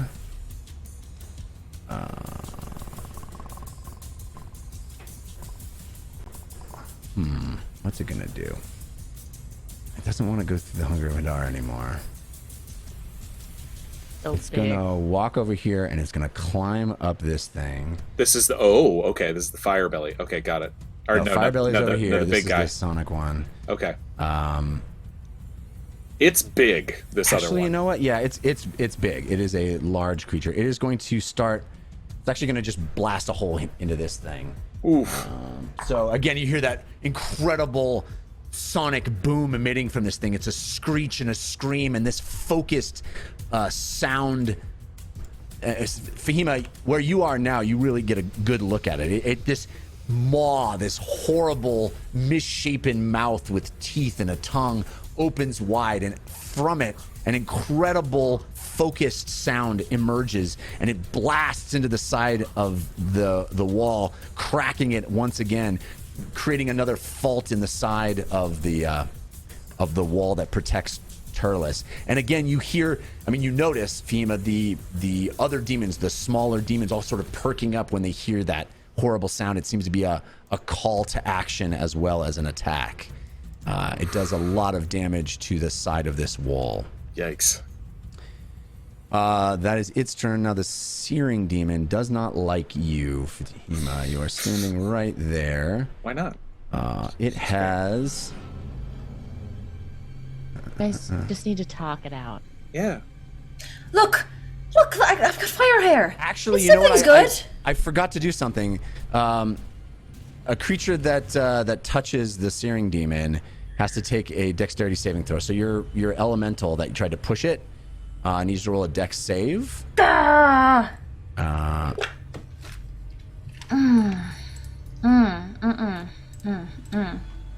Dex is pretty good. Okay. Am I just doing a straight roll without asking if I... We can use one of you have an advantage from change box you could use. Thank you, change box. I would like to use it. Yes, I would. All right, 16. Does not save. What is up with this guy? He's so mean. I need to run away. Nasty. It does...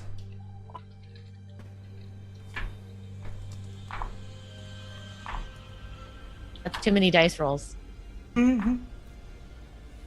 25 points. Oh.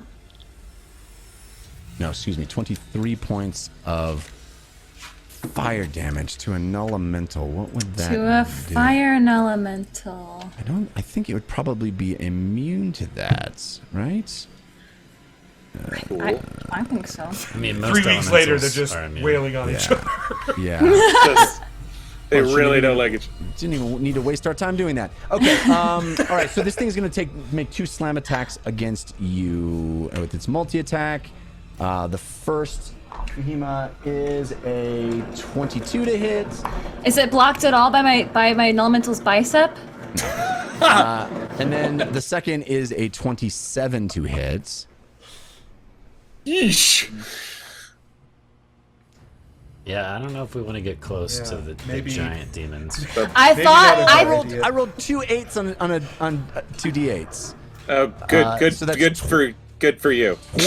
20 points of bludgeoning damage. Ooh! Oh no. Yeah, you need to get out of there. Oh no. Get out of there. Yeah. We can't even see this happening, can we? Or some of us? I can probably see it.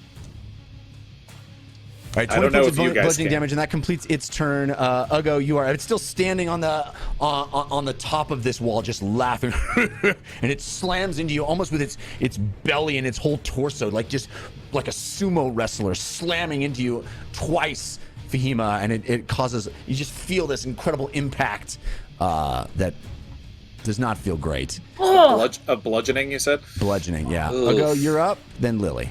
And you said that big one didn't climb up or climb back down? Or... No, it didn't climb up. I changed my mind. It's still attacking the wall itself. Okay, great. Okay, Ugo is going to spend his action and lay on hands himself for 15. All right. Nice. Use all of it. Ugo. Go ahead. I mean, I have the lowest amount of hit points. I'm using it on me. You do you, buddy. Do it. And let's see. I think that's it. I don't have much anymore. Yeah, that's it. I'm done. All right. So that brings us to Lily's turn, then Civ. I mean, I still really can't Not in the saddle. see anything. Oh, I will move. I'll move us to behind this building here. As well. No, I really can't see anything. No.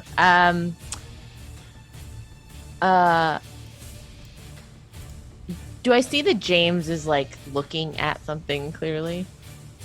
Yeah, I mean, certainly you see James walking out there, and you hear this horrible sound after he casts something. I don't think you're unaware that there are bad guys on the wall. I think that would be very clear to Lily. Okay, can I, from where Ugo's standing, like just peek my head around the corner from the Sure. saddle? So I'm just gonna you are where Ugo is? Yeah, you're attached to Ugo. Oops. Yeah. Well, okay, Ugo, I'll be right back. And I'm just gonna hop out of the saddle. I'm assuming that'll take half my movement. I think it's 5 feet actually. Only 5 feet? Okay, Yeah, great. because it's a saddle. Okay, I'm gonna hop out of the saddle for a second because I need to help. And then I'm going to move myself. That's the whole map. I'm just gonna move out here and kind of see what's going on. Would I be able to see the big Belcher dude?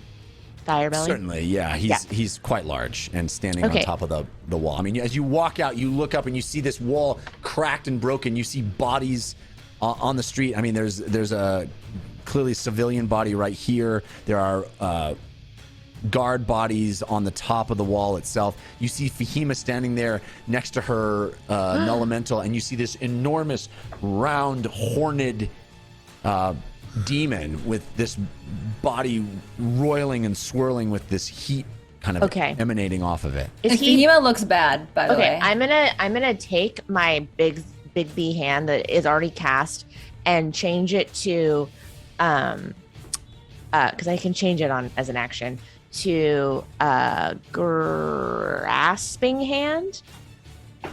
I mean, you no, it didn't go he's off. not within 5 Did it feet go of off? me. I don't think it went off when anything, unless it wouldn't have gone off, but you can certainly cast it now. Well, I'm just saying it stays cast for a minute, Right. but the I guess- action that you were. But the triggering Never condition didn't happen, so you never cast it. But you can cast it on this turn. great. So I'm gonna cast. Actually, that's better. So because then I can cast it 120 feet away, which is otherwise I would have to move it. So I'm gonna cast it now, and I'm basically going to I'm gonna do actually I'm gonna do clenched fist. All right. I'm trying to think. Throw it into the thing! Oh no, I'm gonna do grasping hand. Sorry, I'm still learning this spell. So grasping hand. So I'm gonna cast grasping hand. The hand attempts to grapple a huge or smaller creature within 5 feet of it. So I'll cast it up there. Okay. Is this considered a huge or medium or? It's a large creature. Okay, it's large. So if the target is medium or smaller, I have advantage on the check, so I won't have that. While the hand is grappled, I can do a bonus action to have it crush it. So first, we do a strength check. Okay. Contest of strength. You do have advantage. Use the hand's strength score to resolve the grapple. I don't ever do like melee type combat. These words are foreign to me. Right. Oh gosh, I have advantage? You do. Jarful bees. Thank you, Jarful bees. I only got an 11. Oh wow. I didn't do great, but I got a 16 because I have a +8 modifier. So, while the hand is grappling the target, I can use a bonus action to have it crush it, which I will do. When I do so, the target takes bludgeoning damage equal to 2d6 plus my spellcasting ability modifier. So let me do that. Crunch. So your big B hand will take. Oh, it takes fire damage, right?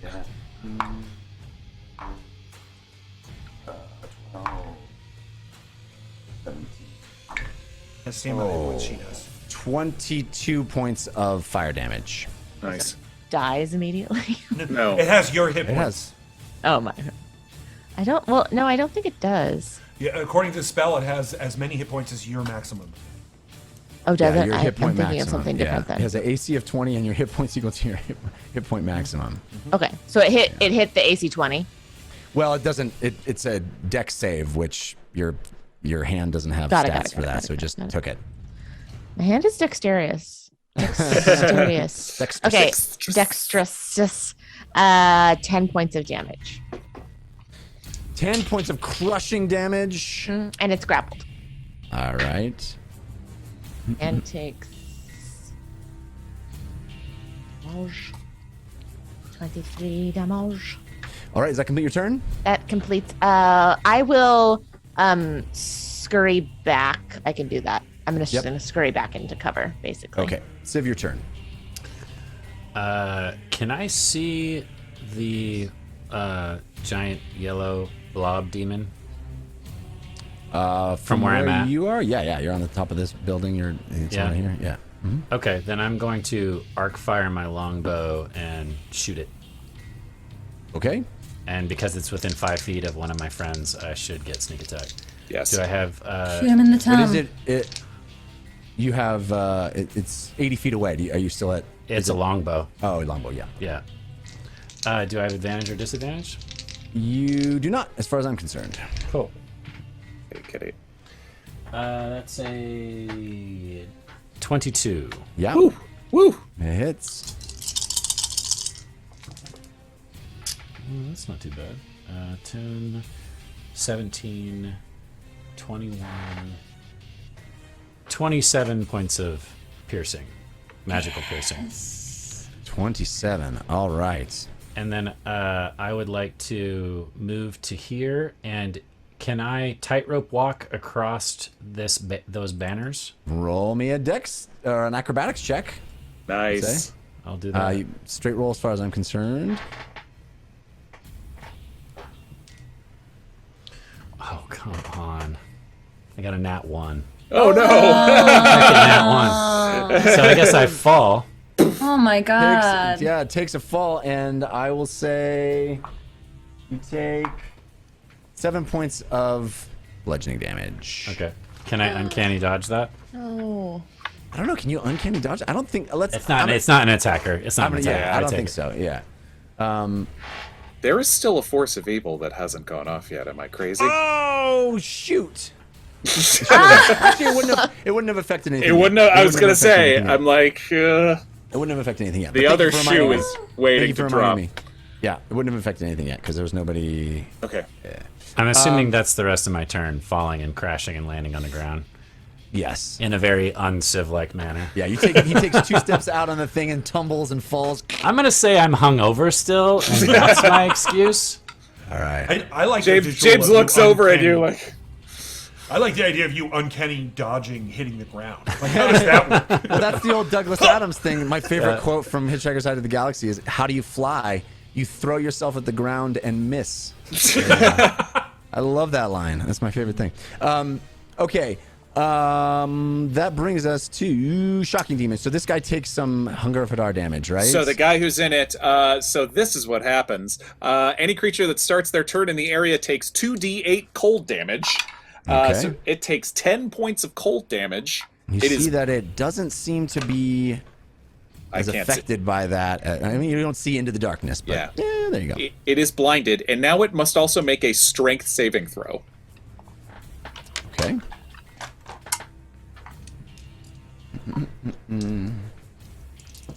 I want to thank Jeff Seidman, my friend Jeff Seidman, who helped me because I was complaining that there wasn't a 5th level Hunger of Hadar variation, and he helped me come up with this. It is 19 points of damage, or 19 is the strength. Nice. So it makes its strength save, but it still takes 14, 16. It still takes 8 points of acid damage, but suffers no other effect. All right. It appears to take all that acid damage. Well, you don't see into the darkness, but you hear screaming, and it seems to have not been a pleasant experience. So it's currently blinded, but while it's in there, and it took that damage, but yeah. Okay. But it is not restrained. Sounds good. All right, so that happens at the top of its turn, and I added this spell into the homebrew section of D&D Beyond. Search Hadar's Fury if you want to see what I'm doing here. It is a nasty, nasty spell. All right. This thing is blind, so it's going to just run forward and try to swing at something it can't see. It's as soon as it's out, it's not blinded anymore. Oh, okay. So it is going to take. Does it trip over that dead body? No, it loves that dead body. It's fascinated. It will.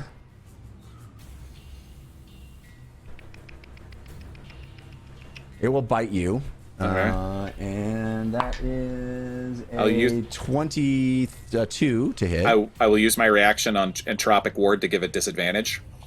Okay. Oh, it's still a 16. That still hits. Okay. And that does 5. 11. 14 points of lightning. Oh, excuse me, of piercing damage. It's a bite. Oh no, I'm sorry. I rolled the wrong one. Sorry. Okay. Just 6 points of piercing damage on the bite. It takes 25 points of cold damage. All right. From the Hunger of Hadar. Is it not going to explode in lightning? You mean from the armor of Agathis? Armor of Agathis, yes. Yeah. Half of 25 is 12. I am not this thing's friend. That's right. And then, because it took 12 points of damage, the lightning shoots out of it. Wow. 15-foot radius.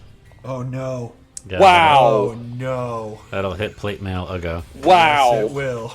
Oops. That's not the right thing. Double check. Yep. Good. Do I have any cover at all since I'm behind the wall there? No. Okay. Any point of your square from any point of its square. Cool. So it's a bite, a smash of cold damage, and then a blast of lightning damage back and forth. So you guys need to do dexterity saving throws. Okay. James, you have advantage from David Gen Pro, countered by Failwaffle's Enforcer. Thank you, David. Ugo, you have advantage from your backstory, countered by Grim Fated. And Lily, you have advantage from Falstar. You said... Yes, just advantage. Oh my gosh. I rolled you in said that one. Dex saving throw? Yes. 21. Okay. 16. All right. And Ugo? You have your bardic inspiration. I got a 20. All right. Each of you takes 5 points of lightning damage. It takes another 25 points of cold damage. Do I take any more damage since I'm in full plate? I think that just gives it advantage on attacks Yeah, I against think so. you. Yeah, if it works typically like it does, shock and but- grasp. Yeah, typically it does, but it's his creature. So. This is gonna be. Yep. This is gonna. It keep is a happening. cycle. That's It's gonna keep correct. happening. Yep. Let me just make sure it's not dead yet. 24. Well, it's half of that, right? Because it's It's another 12 points of cold. Yeah. Yeah. Okay, so it will explode in lightning, but it's going to die. So that the lightning arc things happens again. So everybody needs to roll another dex save. Sorry, guys. That's funny. This is like a force feedback problem. Yeah, it's a problem. James, you have a straight roll as far as I'm concerned. Ugo, you have advantage from the Sun Dragon's Lair, countered by Grim Fated. And Lily, you have advantage from Dewski. Anybody that... Well, let's just roll it. 12. I rolled the exact same thing, so 20 again. 25. All right. but 25 you on two a take tick. Oh, you 4 are. points of damage. James, you take 8 points of damage. Lightning damage. My Hunger of Hadar is gone.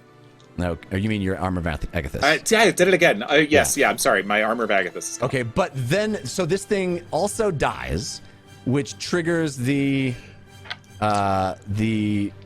Force Martyrdom? of Evil card. Martyrdom.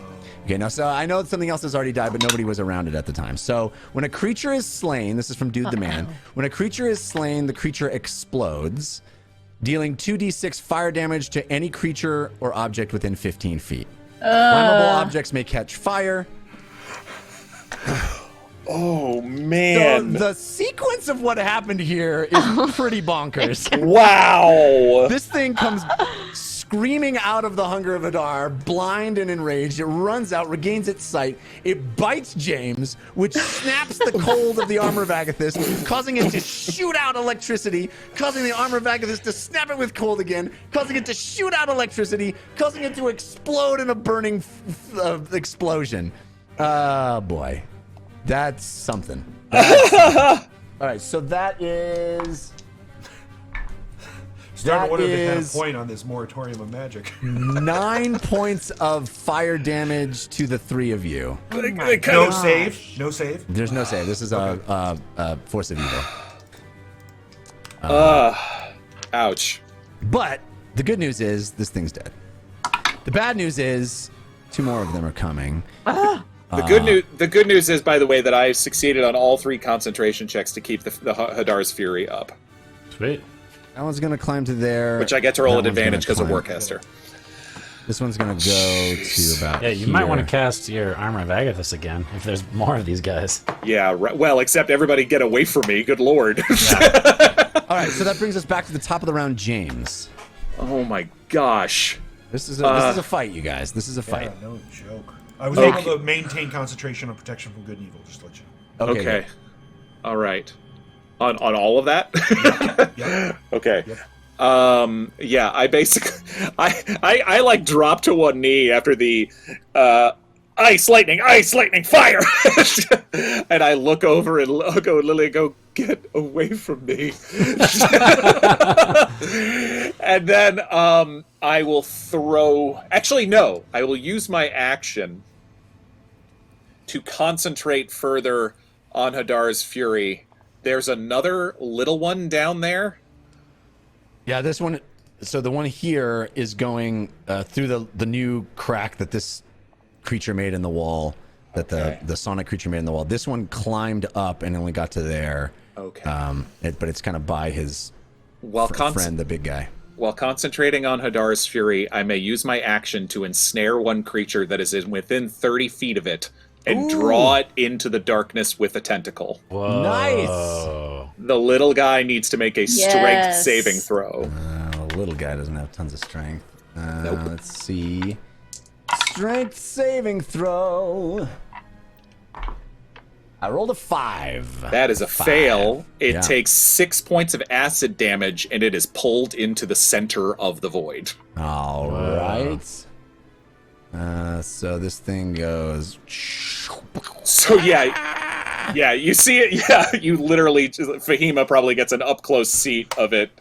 Just go. The hunger of Hadar. It is infused. It's in the center of this gated area. So the hands, the tentacles, the tendrils of blackness of this horrible screeching, squelching darkness infuse in the walls and come up through them and out. It's as if things are pulling and yanking inside the walls of the structure itself.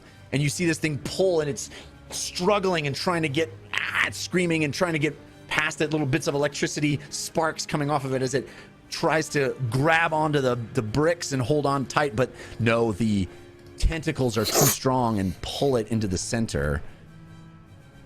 Where its screams join the other screams coming out of the center. How much acid damage was that? I'm sorry. Only 6 points, yeah. Yeah. All right. That's your turn, James? You do more. That's my action. I will use my movement to step over to this corner. All right. Yeah. Fahima, your turn? Oh, man. Fahima, why don't you actually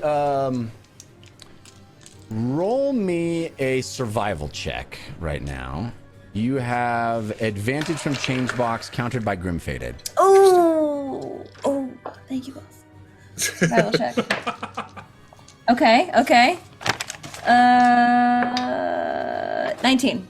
All right, so you're the only one standing with a view to the other side of the wall, and it seems clear to you that these small demons are going to keep coming as long as that screeching one keeps calling at them. The screeching one is the green. The big demon? guy to this guy here. The bottom half of this map.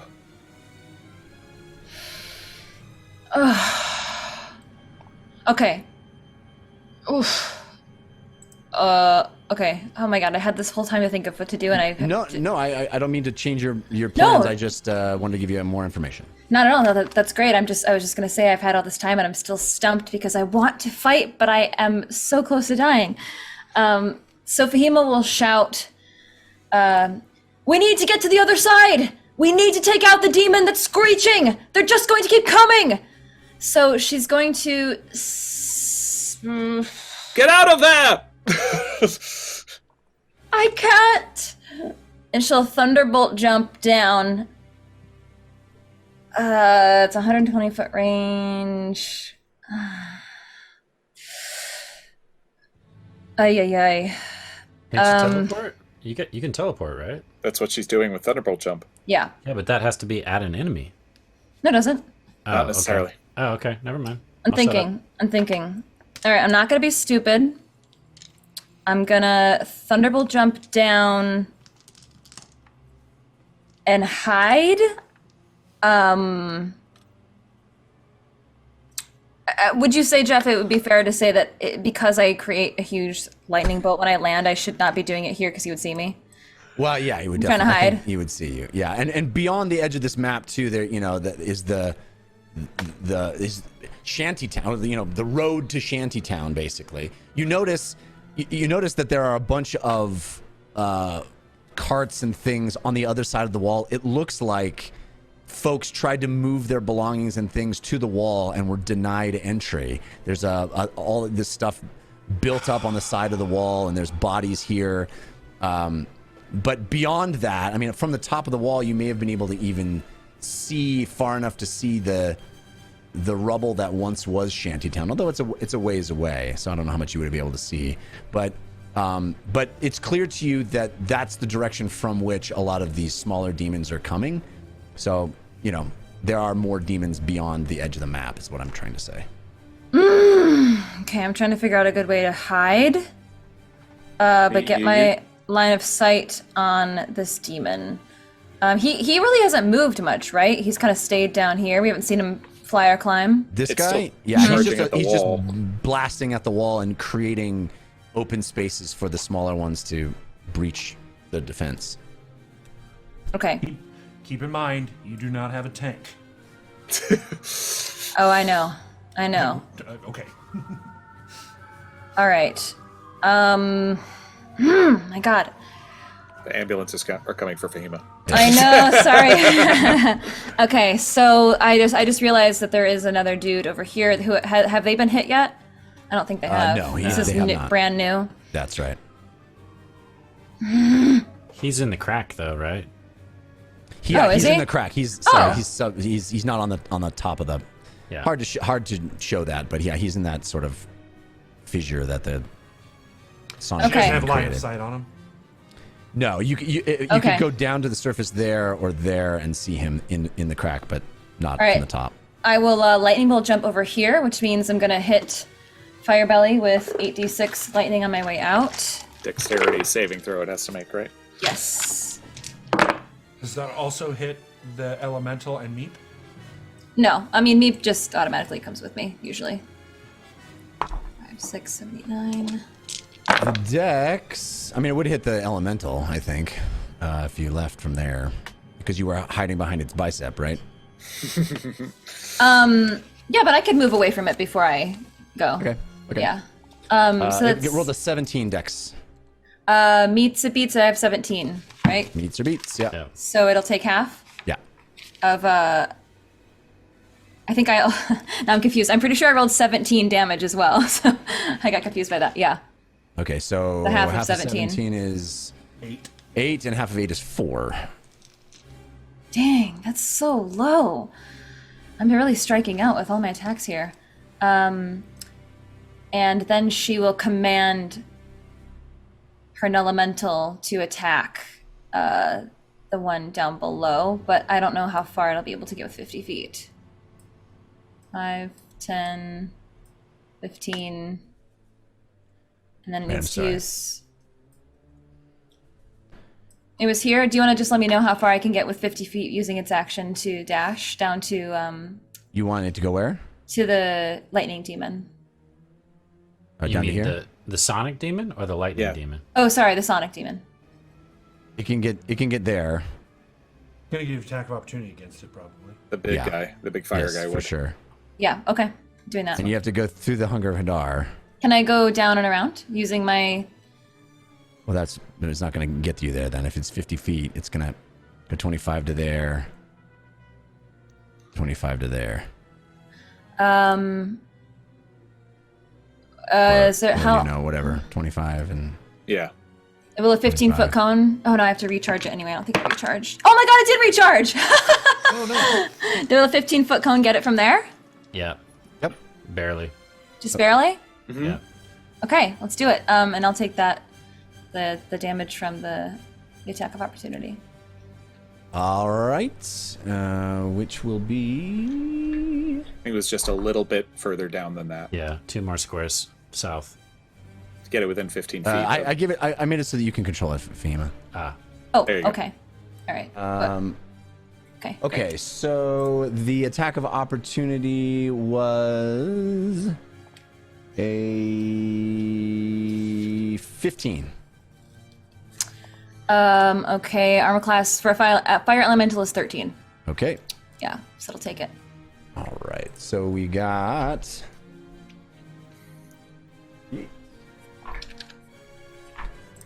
12 points of bludgeoning damage. Okay, great. Still standing. This guy's got a lot of hit points. All right, so it's going to expel its cone elemental breath. So that's a DC 11 dexterity saving throw. Okay.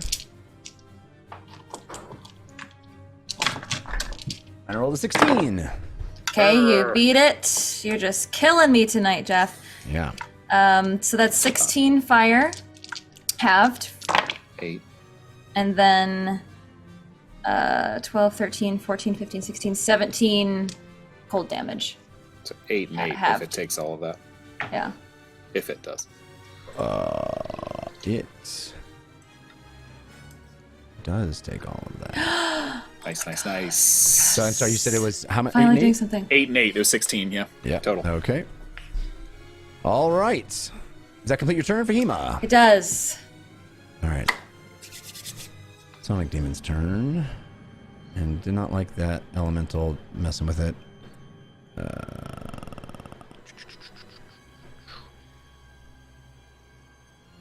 It can do... Let's see.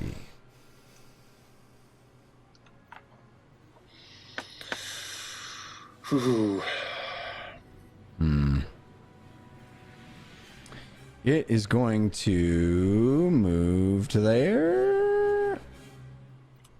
And it is going to shoot its Sonic Blast.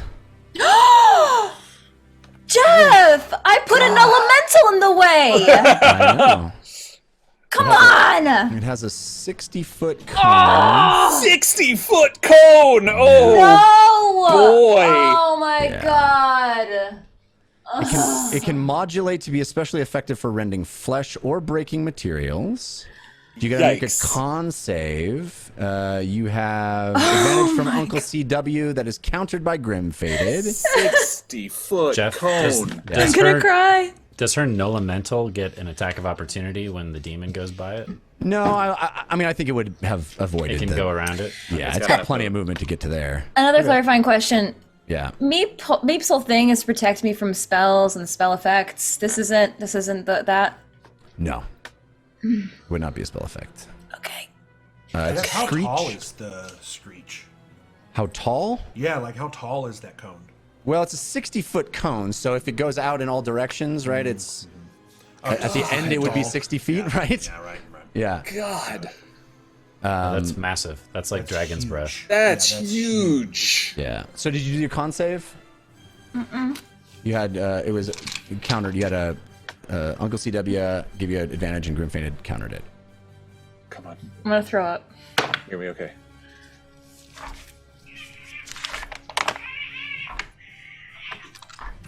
$14. Not save. And You roll take... for the elemental also. Yeah. The null, you can use your advantage from Uncle CW there for the null elemental. What? You take I couldn't have used it for Fahima? 18 points of thunder damage. Wait, I'm sorry. On who? I'm lost. Who's Fahima taking 18 takes points? 18 points of thunder damage, and if the thing makes the save, it'll take half. So 18 is what I rolled for damage. So your elemental can now roll its with advantage. Its save. 16. It does save. Okay.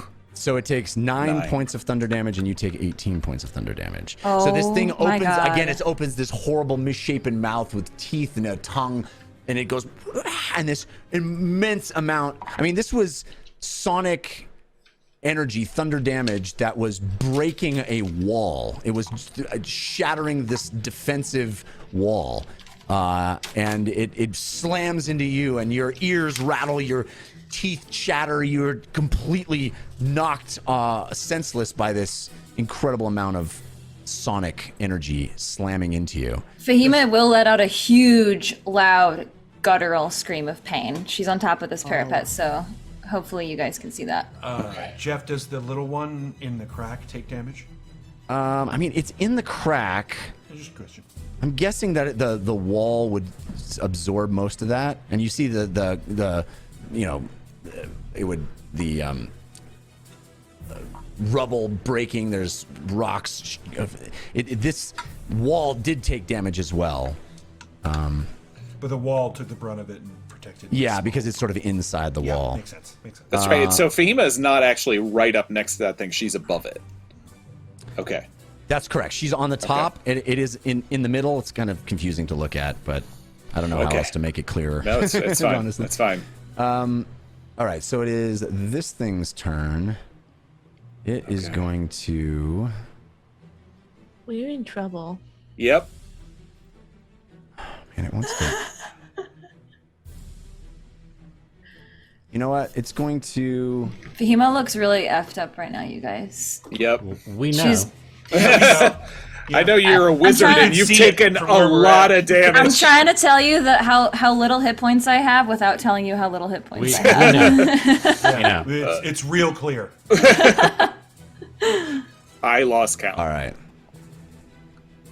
So, this thing is going to rip an even larger section of itself off and toss it into the center of town. If it actually is hurting itself as it pulls pieces of itself apart. Thank God for that And much. it may choose to do an extra 10 points of damage to itself to widen its explosive sphere to 40 feet. Oh my God. So I believe that's plenty to get you guys. Yeah. Uh-huh. All right. It's so- 40-foot radius or 40-foot diameter? radius. Oh. Yeah, Sure. That's everybody. Yeah. So it does a Everybody bunch of but damage Fahima. to itself, but everybody needs to roll dex saving throws except Fahima. Okay. Oh my So gosh. that means, Civ, you have advantage from David Gen Pro, countered by Fail Waffles Knight. Okay. Well, Fail James- Waffle's got a lot of goons. That is true. Guess so. A gang. James, you have a straight roll. Ugo, you have advantage from arriving at the lodestar, countered by Gallinet 23. Gallinet. And Lily, you have advantage from the Cosmic Lord. Yes. Oh gosh. Good. Thank goodness. 14. 14 does not save. Oh no. I got. Ron, you're muted. You're muted, Ron. I said you make enough of them and you fail. I rolled a 3. All right. I rolled a 13. All right. What's your roll? 27. 27. Okay. All right. So Civ saves. Everybody else takes 35 points of fire damage. Ugo is down. Civ takes half Ugo's in of death. that. I don't take half. I have evasion. I don't take Okay. half. If it's an area effect. There goes my temp. Smokes. Jeff, does Lily might need to make a dexterity saving throw for getting out? No, she's out of the saddle. Never mind. Yeah, she got out of the Not saddle. out of the Yeah. saddle. Yep. I took 35 points of damage though. Wow. Yeah, you did. Oh my God. Oh, I need to roll concentration on my big B hand too. Are we gonna need therapy after this episode? All right. So Ugo is down. And that completes it is Ugo's turn. So Ugo, you Ugo roll your makes first a death saving save. Do I have you have advantage, advantage from the first warden vision, countered by syntax. The first warden vision? First one's a fail. Oh my gosh. First one's a fail. Here we go, folks. Here we go. Lily, it is your turn. Okay, well, I lost concentration on my freaking hand. Oh. You lost concentration on everybody's disguise as well. Yes, you did. Oh, that's not concentration. Yeah, Seeming's not Concentration. Thank Yeah, God. right, because she wouldn't be able to cast any more Fire and concentration. forget. Yeah, fire. We still Yeah. look like bad music students. So look like bad music students. So does If that anybody's watching actually this fight, it makes more sense. does that intimidate the demons at all? That we're all holding instruments? 100%. I didn't realize that at the start. None of this should have happened. They should all Oh, have just okay. ran away in fear. They were They like, all have oh, instruments the band's and they're here. ready. Yeah. We're vulnerable music students. Okay, but do I see Uggo go down? I mean, Uggo's right in front of me, so I imagine I see him Yeah. hit the floor. I mean, there's an 40-foot explosion as this chunk of flesh comes flying through the air. Oh gosh. Okay, so I am going to shoot. I'm going to, because he's down, do cure wounds immediately. Yeah. I'm gonna do it. I'm gonna do it at 4th level. Okay. So that'll be 21 points of healing for Uggo. All right. And there's no such thing as negative hit points, so you're No, at you're 21. stabilized, and then Yeah. you take the 21 points of healing. Okay, Uggo. So I'll luckily, slap you a Uggo's little out of bit. death saving throws, which is nice. And then we need to get you out of here. Oh wait, hold on. Actually, no, I can't do that because that's the thing. So, shoot. I don't want to leave. I guess I want to like kind of help if I can, like move Uggo back.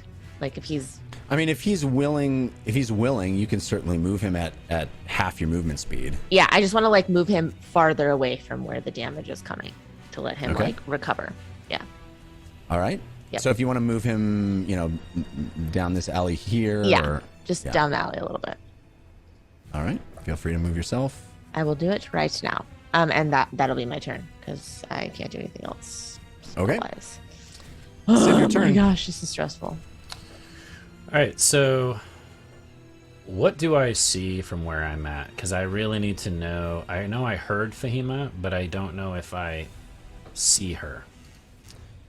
You see her. You there. fell. You fell. So you're Yeah. on the ground, and you just an That's explosion why I'm just went off. asking. So you don't know that. I mean, you don't see her from where you are now. But if you moved, out from behind this building here, you could see her on top of this building here.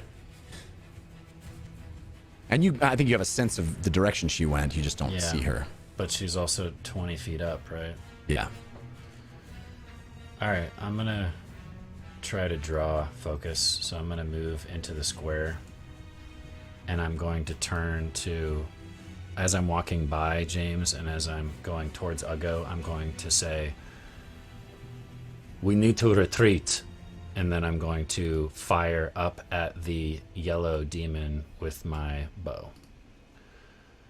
Okay. I do not get sneak attack because he doesn't have anybody around him and he obviously sees me. But I'm I'm mainly doing this to get his attention. Okay.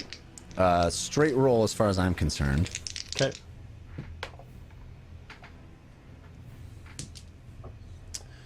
I mean, that's going to hit. That's a 27. Fahima, you're not down, hits. right? No, I'm Okay, still okay, got alive. it. Okay.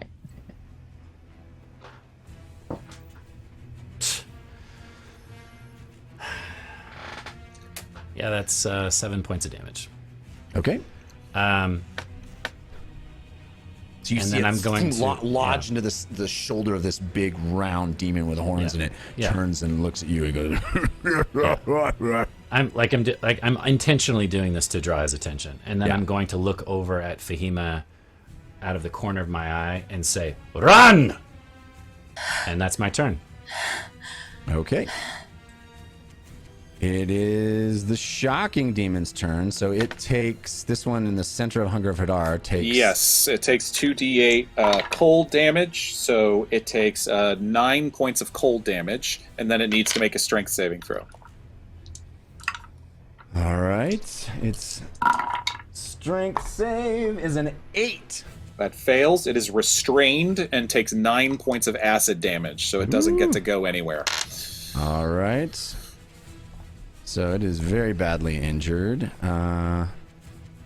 These ones are going to keep trying to go through. This one goes here. This one is going to go to here. There. Oh, this one probably can get a shot off at Civ. Sure. This is the electrical attack. Yeah. Sure. And it will. Oh. I have advantage from change box. So that probably is a hit. That is a 19 to hit. Yep. And it does 11 points of lightning damage. I am going to save my uncanny dodge for something else. Okay. I'll take the full 11. Sounds good. Everybody got real serious and quiet. Yep. Oh, I've been serious this whole time. Concentrating. This whole time. Yep. Too scared to talk. All right. That completes the Shocking Demon's turn. So, James, your turn, then Fahima. Okay, got it. So this big nasty fire belly has been hurting itself. Does it look pretty hurt at this point? Okay. It does look pretty hurt. All right, I am going to use my movement to also step out into the middle of the street, maybe a little bit away from Civ. Actually, yeah, I'm gonna. This thing's been area of affecting, so I'm actually gonna back up. Oh man. Back up your full range. Back up your full range and shoot it. 2, 3, 4. Don't be near me. Please. I'm gonna be near you. Killing me. You guys are killing me. I want to be near you. I want to be near you. You see, James. The demons are killing you, Jared. Not yeah, us. well, they're gonna kill me. I mean, I will start to walk past you. I mean, you'll see me kind of get in line with you, and if you want to say anything to me, please do. But I already said something. I already said something on my way out. Actually, I need to get over here anyway to just see around my Hunger of Hadar enough to attack this guy anyway. So I'm going to go right there. And then fire 2 Eldritch Blasts at the Fire Belcher. Okay. Okay? Or whatever it's called. The Searing Demon. The Searing Demon, yes. Okay. So do I have advantage or disadvantage on either of those? You have straight rolls as far as I'm concerned. Thank you. 25. I should say there have been a couple of evil yams that have come in. Nice. Team Force of Evil high-fiving, I think, during the show. Yeah, they should be. Evil yam from That Will Dude 85. Thank you, That Will Dude 85. And a second one from That Will Dude 85. Wow. Thank you, That Will Dude 85. That brings the tug of war to Team Force of Good at 54%, Team Force of Evil at 46%. That is a 25 to hit and a 12 to hit. 25 to hit hits, 12 does not. Okay. It takes 7 points of force damage. All right. He pummels into this thing. And I will call out, Lily, drop my seeming. Whoa. What? Can she do that? Doesn't she have to drop the whole spell? I think so. I think it would be all or nothing. Yeah, probably. All or nothing. But he can say that. And does that complete your turn, James? Yeah. Fahima, you're up. Okay. Looking down at the parapet behind me. Oh, that's a demon right there. Yes. On either side of you. You got demons on both sides of you. This is a demon. This is where am I on there? This is a demon on the ground level. This is a demon on the ground level. This is a demon stuck in Hunter of Kadar. This is a demon on the ground level. This is a demon on the wall. And has this demon down below me on the left been hit yet? To the west? None of these, other than the one in the Hunger of Hadar, none of these two have not been hit. Okay. And how do I get down the parapet if I want to run? You could climb or jump. You could make that jump over to the other roof. Yeah. You think? I mean, you're technically your jumping length is your strength score. Oh, okay. Jeff may make you make a acrobatics to see if you like injure yourself. Yeah, for sure I would. Yeah. I think climbing down would be a bit less scary for me. Do you have a bonus action teleport, or am I making things up? It uses a full action. Actually, I mean, yeah, that I could do that too. That's a great point. That would avoid Because you can still move after that too. Yeah. I'm just trying to figure out on this map where to hide, honestly, at this point. Is there anything below where that black is to the south of where she is, where she could hide? You're talking this direction down here? Yeah. This sort of leads to, you know, an alley, dead end. This is a defensible position. This wall is all extends to be defensible. So that, you know, there's buildings along there, but there's an alley that you could go down, but there's nothing, you know, there's no sort of exit from there. Okay. Egress. All right, so she's going to first, before she runs, drop a 4th level fireball on the Screeching Demon. All right. And I already rolled my damage. It rolls a dexterity saving throw. Okay. Let's see if it gives me a DC if it's against my spell save. Oh, I rolled a 4! Yay! Okay, so it takes 29 points of fire damage. Actually, I forgot I changed all my fire 1s to 2s, so that's another 3 points on top of that. So 32. 32, yeah. All right. You see this massive fireball explode, erupt right at this thing, and it does not like that. Clearly, this thing does not have the resistance to fire that the other ones did. It bubbles. You see its skin bubbling and popping, and it's screaming and angry. Then Fahima will crawl over to the edge of the roof and try to, as quietly as possible, jump down, all while mentally commanding her elemental to beat the crap out of this demon. All right. So are you attempting to stealth your way on the scene? Yeah, if you'll allow it. Yeah. Of course. Yeah. You have advantage. I'm scared of you now, Jeff. Finally. You have flexed your power. Uncle CW countered by Grim Faded. Okay. Stealth check. That's 14. Yeah, you managed to remain pretty quiet as you crawl across this roof and scurry your way down down to the... You want to go all the way to the ground, right? Yeah. Okay. Yeah, and if there is anywhere to hide, like up against the building, or if there's an open window, that's what I'm going for. I need maximum defenses right now. Yep. All right. You seem to be pretty confident that you've dropped out of sight. Okay. So... And then Elemental will go ahead and hit this demon. Let me go find his attacks here. Let me see if we recharge this cone. No, not that lucky. Okay. So it's going to do its regular attack, which is roll to hit. Slams. Do I have advantage on this? I believe you do. You have advantage from Uncle CW, but it is countered by Grim Faded. All right, thank you both. Oh, yes, 22 to hit. That hits. So that'll be, let's see, 2d4 slashing. 2d4 plus 1 slashing is 3, 4, 5, 6, 7, 8 slashing.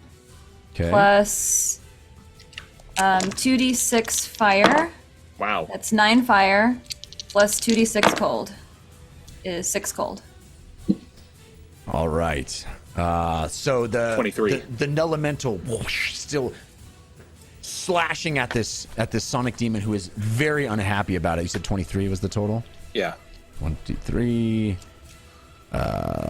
Which is what's 6, 7, 8. All right.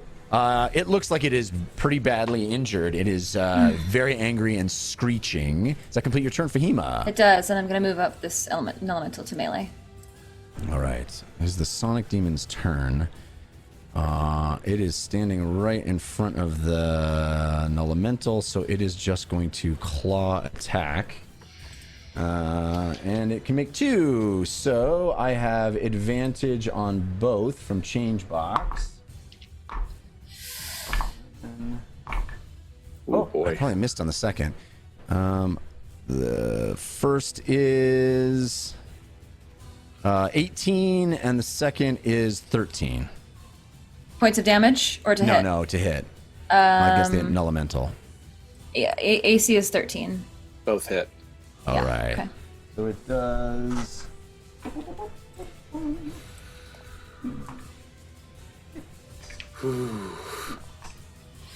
11 points. No, sorry. 11 plus 4. 15 points of slashing damage against the Elemental. All right, he's still For standing. both hits? That was total, yeah. He- Okay. Mine Elemental looks good. He's flexing his biceps. Well, you do have a tank, it turns out. Yeah. All right, that brings us to Searing Demon. And Just roasting up some burgers. yeah, I mean, it doesn't want to hurt itself anymore, I don't think. Finished the halibut, and now it's gone on to some corn. It does not like Civ. It has, how much movement does it have? Oh boy. It has 40 feet. Okay, so it's going to come walking to the edge here and jump down. So let's see. Oops. Yikes. Oh. And it just steps off the edge and you see boom. It comes just thundering to the ground. I think you can get there. So it's going to just walk up to the guy that shot it with an arrow. And do 2 slam attacks. No. I have advantage on both from change box. Oh. Really good rolls on all of them. Oh, congratulations. Well done. So I think they both hit. There's 19s and 18s in there. And that adds more. So it does... Yay. Oh, I rolled a 1. 8 plus 4 is 12 points of bludgeoning damage. So Total? it just steps off the edge and comes boom and lands on the ground. The whole ground sort of shakes by the immensity of this thing, and he just boom, boom, walks up to you and just belly bombs you twice with bludgeoning damage. I will uncanny dodge that. Okay. That brings us to Ugo's turn. Ugo looks at Civ and says, "Get out of there!" And then points his finger at the thing and says, "May you understand the wrath of the Candle Queen!" And casts Guiding Bolt. Nice. I did pull Ugo back into that alley, so we'll have to move forward. Resisted. Oh, okay. Well, then I'm not back in that alley. I didn't. Ugo may only be level 3, but you can. But he's not getting dragged around by Lily. I get it.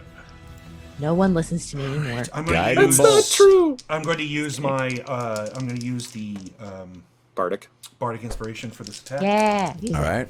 Do I have advantage? Not. You have advantage from the Battle of Bingle, countered by Syntax. All right. Oh, buddy. Hit it. Okay, so it's 13 plus 7, so 20. Yeah, that hits. Big time. 4d6. Radiant. Radiant. Yeah, radiant. No resistance on that. Ooh, 10 plus 7, so 17 radiant. 17 points of radiant 5, 3, damage. and 4. So Ugo calls forth the power of the Candle Queen, and this beautiful glowing ray of light, it emanates from him. He holds his weapon in front of him and it shoots out. That slams into the Searing Demon. And it is looking very badly injured at this point. Does it happen to be vulnerable to radiant? Does not. I tried. This guy. This guy. guy. This firebelly guy. And then, Jeff, how deep is the channel of water there? The channel of water? Yeah, the one that James is right over. Oh, I mean, it's kind of a sewer system-ish, so not super deep. I would say not more than not 4 or enough to 5 like feet. get in and get under the water. I mean, you could if you laid flat. You certainly could if you laid flat, but you wouldn't be able to stand there, and submerge. I think it's probably about 4 feet deep at the most. Okay, not deep enough for Uggo's taste. So then Uggo's just gonna. Okay, I'm getting out of here now. That's 30. All right. So that brings us to Lily's turn, and then Civ. Okay. I heard James, but I don't understand why he wants me to do that, and I need more explanation. James, it'll put us all at risk. If you can't do it for just me, all right, fine, never mind. And then I'm going to. This might be risky, but I'm going to cast Shatter behind the Searing Demon. Okay. Yeah. At level 3. All right. That might still hit the sonic or the lightning demon that's in the Hunger of Hadar, right? What's the? Only I would guess that it would. foot- Oh, it's only 10 feet. It's only 10 feet. feet. It's Oh, not okay, I thought it was that big of 20. a- So I that don't know. shouldn't. No, okay, Yeah, never it's mind. not going to get there. Yeah. Unless I'm really bad at numbers, but it does not look like it. Okay, so so I need to roll 4 d8s. Con save. And it needs a con save All right. from the big dude.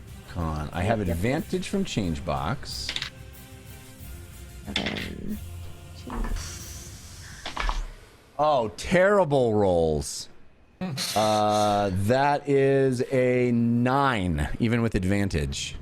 Excellent. That does not save, so it takes 15 points of damage. 15 points of damage. I didn't roll great, so. Thunder! I did.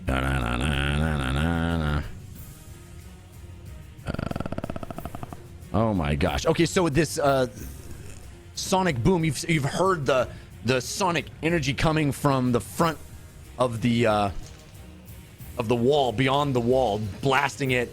Of course, Fahima got slammed with it herself. Now Lily adds her own cacophony to the madness. This big thunderous explosion hits right behind the Searing Demon. It is rocked. You see this thing react to it and stumble, and it reaches into its belly, holding together the insides that it's been plucking. It is very, very badly injured. Oh, boy. As a bonus action, I will give Civ a Bardic Inspiration, too. All right. Like, be careful! Jeff, does he look like he's going to rupture? Yeah, when he goes. There is You a just said force he's holding his belly together. It's more there's a force of evil in play that you now know about. Oh, every So time everybody someone dies. explodes. Yes. Got it. Great. Good to know. Okay. It is your turn, Civ, unless Lily, you'd like to do anything else. Nope, I'm going to stay there. Oh man, I can't sneak attack it if I back up.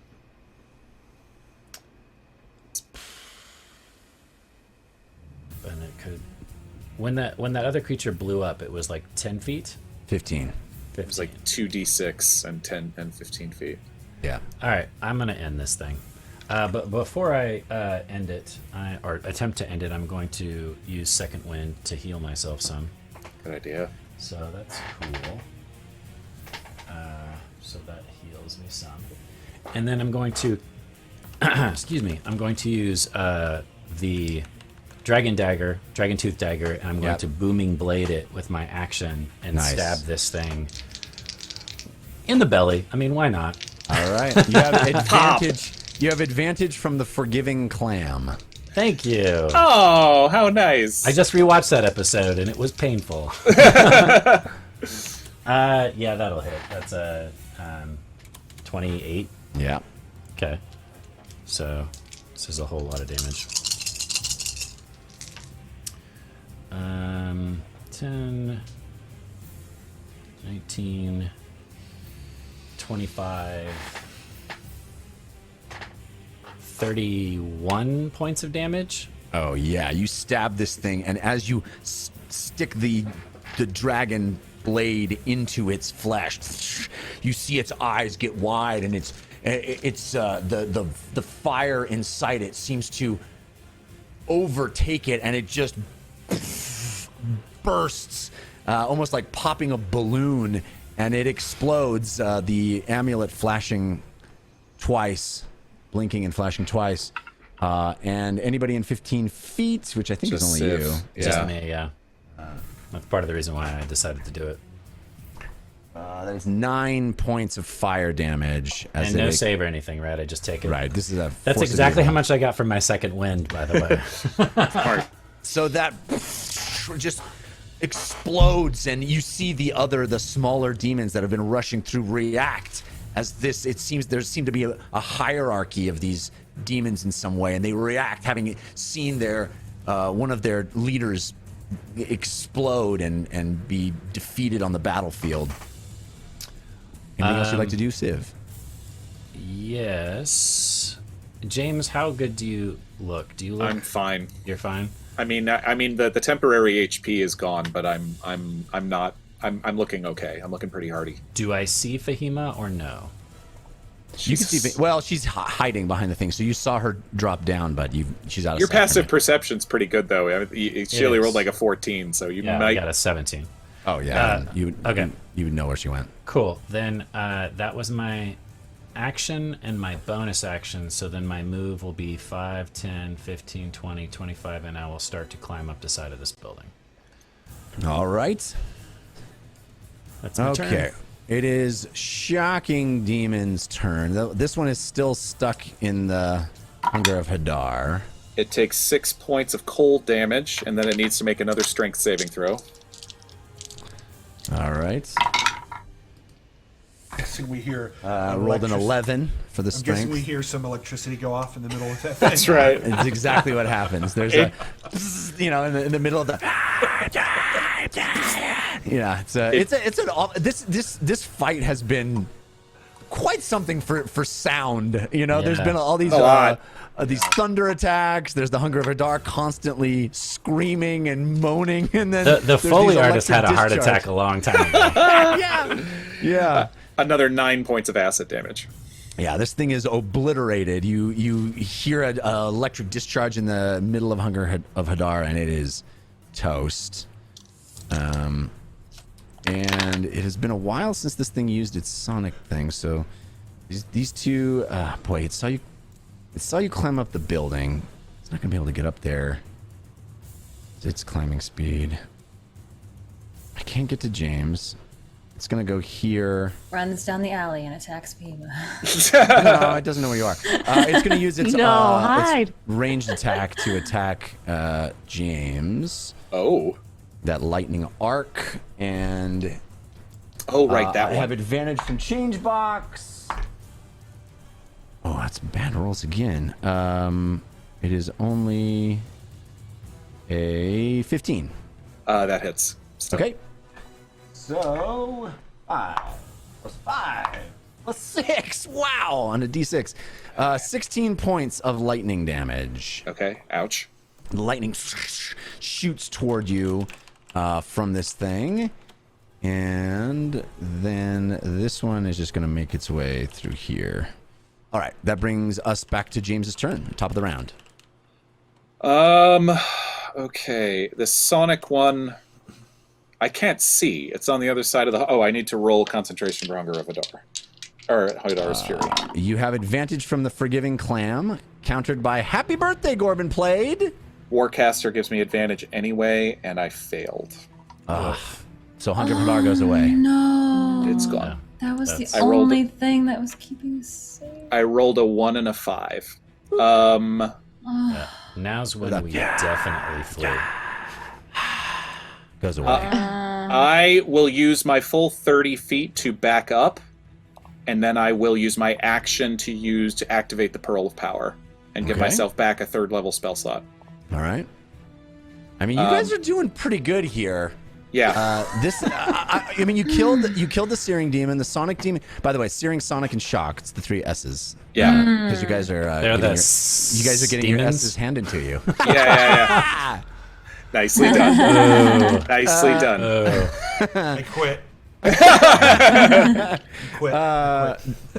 Dad jokes on top of demons. This one is very badly injured. Yeah. He's very badly injured, and you know, and these guys go down fast, and you've got the big Mama-san, the big daddy. Right. So I don't know. I mean, you guys are doing pretty good. It's been rough, but you're doing pretty good. Yeah, I've got. Unfortunately, the Pearl Power takes a full action, but that's what I got to do. Dad jokes, demons, and death saving throws. D&D. That's the new dungeon run. D&D. That's my brand. All right, so that's your turn. Actually, wait a minute. I'm sorry. Can I retcon? Yeah, sure. You just moved. Yeah, you can undo Yeah. that. I didn't see you take your finger off the piece. Thanks. If I use all 30 to charge up to here, am I within 20 feet of this guy down in the crack as well as this other guy? Yes, just barely. Yeah, you are. Civ, you see me. Oh, I might be within 20 feet of Civ. I'm up on the building. Yeah, he's 20 feet up as well. Okay, great. I'm not 20 feet up. I'm 10 feet up. Oh, yeah, sure. Yes, you're right. All right, so you see James start charging forward and rush forward and kind of doing the mental math, the mental geometry of sort of like, where am I? Okay, Pearl, the ring, the exploding ring right into the ground. Exploding ring! Yeah! Amazing. And they both need to make dex saving throws. All right. I have straight rolls, so... And a fireball goes off big time right there. Centered on you? One rolled Yes. a 12, and the other rolled a 14. Fail. They both take 20. Fail? Yes, 27 points of fire damage.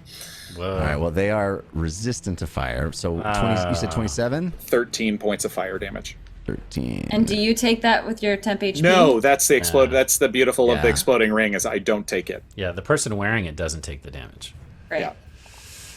All right, so you explode. You see these creatures kind of turtle up and hold a carapace, and they seem to be not taking the full brunt of the fire damage, but it still definitely hurts them as you see bits of sparks come emanate from their shells. Does that complete your turn? Yes. So they don't explode in lightning and damage. Oh, they do. James Yes, and- they do. Thank you. Oh Yes, my they do. god. They take more than 10 points of damage on a single attack. Look, if I'm taking death saving throws, so are you guys. Not yet. No. Yeah, I think. Only that one. The other one's far enough away. Yeah. They both explode, or they both, have this electrical discharge that comes off of them. This lightning burst. Jeff. Yeah. And you need to make a dex save. Okay. You have straight roll as far as I'm concerned. Do I need to do it too? Because I think I'm within. Yeah. Yeah. Fail. You are straight roll as far as I'm concerned as well. This is the force of evil? No, Or just them? just as them. Oh, the force of evil is just the one time? Wow. No, the force of evil is when something dies. This That's is when it just- takes Oh. 10 points of damage. It's Okay. nine points of lightning, or half if you made the save. Nine. Yeah, Nine I to did 4. not make it. I did not make it. So. I'm assuming I didn't make it either. I only got a 12. That does not make it. No. Yeah. Okay, so 9 points of 9 points of damage? lightning damage. Maybe not the smartest move I've ever made then in retrospect, but oh well, it was cool. It was cool. It was cool. Dima thought it was cool. James is All like, right. they must be done exploding now. Right? Fiem, it is your turn. Okay. First up, an elemental baby is going to punch Sonic Demon in the face. I already rolled my damage. 5 slashing, Punch. 8 fire, 5 cold, which is 18. 18 points of damage. Okay, what's the to hit? Oh, that's right. I do have to hit. I'm so used to my spells just like auto hitting with a save. Okay, that's a 13. 13 does not hit. Do I have advantage? You do, actually, from Uncle CW. Oh! Saved by the uncle. Uncle CW. Oh, that was lower. Oh no! Oh, that was lower. So he doesn't hit at all? Is it 3 separate attacks or is it just one? Let's see. It's No, one. it's all one. Okay. Yeah. All right. So it tries to slash at the Sonic Demon, but it does not connect. Would you like to do anything else on your turn? So Fahima peeps around the corner and she's like, what? Come on! And she blasts another fireball at it. All right. So I need you to do a that'll deck be... save. Yes. All right. Here comes. No advantage for me. Here it comes. A 2! Ah, yay! It'll take full damage. Jeez. Okay, so that's a lot. 18, 19, 20, 21, 22, 23, 24, 25, 26, 27, 28, 29, 30, 31, 32. 32 points of damage. Yes.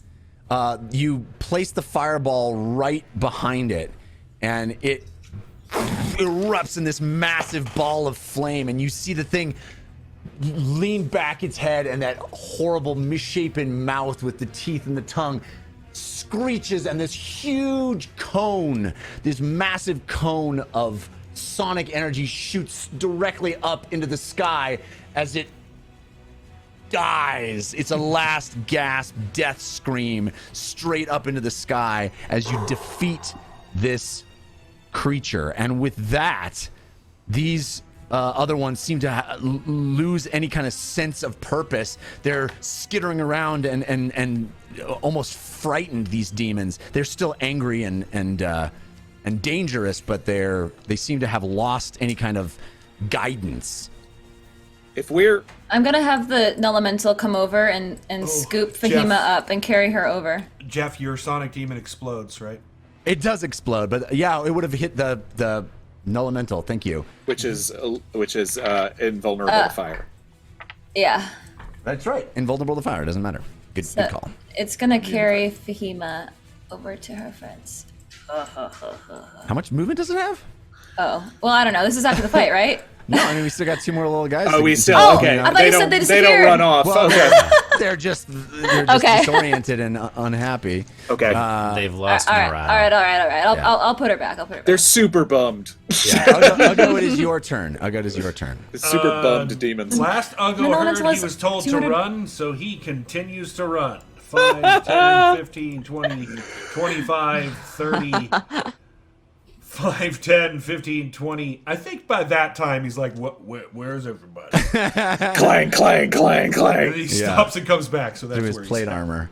All right. You peer around the corner and you see Lily standing there. Lily, it is your turn. And Ugo goes, Lily, come on! Are we running or are we staying? It seems like Somebody people told me to run! Okay, hold on 1 second. I'll be right there. And then I guess I can see that little dude between James and... You see him. Yeah. Yes. How far away is the farther one? This one's sort of in the crack that it was created in this. But how many feet from me is that? Do we know? I can't do the little measuring thing. 50. Yeah, Okay. not too far. Okay, so I'll do a shatter on that one. All right. I feel like that's the one that Fahima might come in contact with at another low. Well, I'll just do actually a level 2 shatter and see how that works. All right, and it does a dex save, is that right? Or con save? Con save. I know. It's I'll the one. remember it one of these days. Me too. That is a 12. Does not save. Takes 14 points of damage. All right, that's the far one. 14 points. It already taken 19 from the explosion. That kills it. Yes. Yes. More explosions. These And poor it walls. does explode in a fiery burst from the force of evil. And But it Luke was sort of takes- in the wall, so it rocks Everyone, Ugo side is of saying the that the wall. messaging is that we're running. Someone said it! All right, Lily, does that complete your turn? Yeah. You in the sort of crack between the wall, you hear this massive explosion, electricity and fire ripping the center of this wall as it's barely held together. Bits of rubble, crumbling, continuing to crumble. Civ, it is your turn. Okay. We just got the one left. Yeah. James, how bad are you? I'm not great, but I'm not near death. Okay. Then I will finish climbing up to the top of this building. I will backflip off of it, pulling out both my dagger and my short sword, and then I'm going to skewer this thing on Like the a top moonsault. I want to see your acrobatics check. Yeah, just to make sure. I don't know. I got a 1 on the last one. You did. Is this flat roll? It is a flat roll. Natural 20. Yay! Those are 20s for me this time. Finish it! How we do it. You see.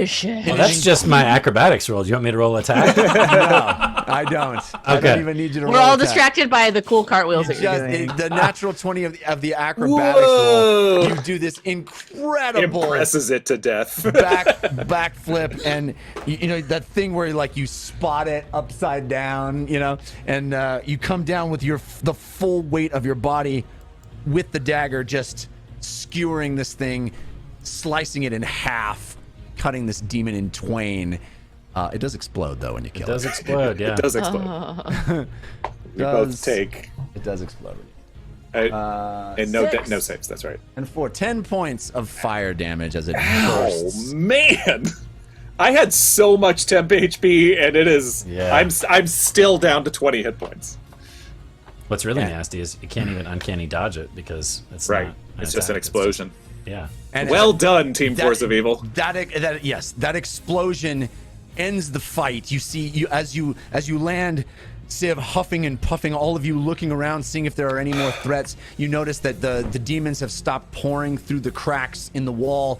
Their leaders are down, exploded, obliterated, and you all look at each other, heaving, nursing your wounds, and you turn, and that is when some of the city guard turn the corner and arrive and look at you. Worse. And that's where we'll end tonight. I'll play my triangle. We were That is just where we will entertaining end them tonight. this entire time. To death. I know we have not had a fight in a few episodes, but that was a big one. That was insane. Ago, you level up.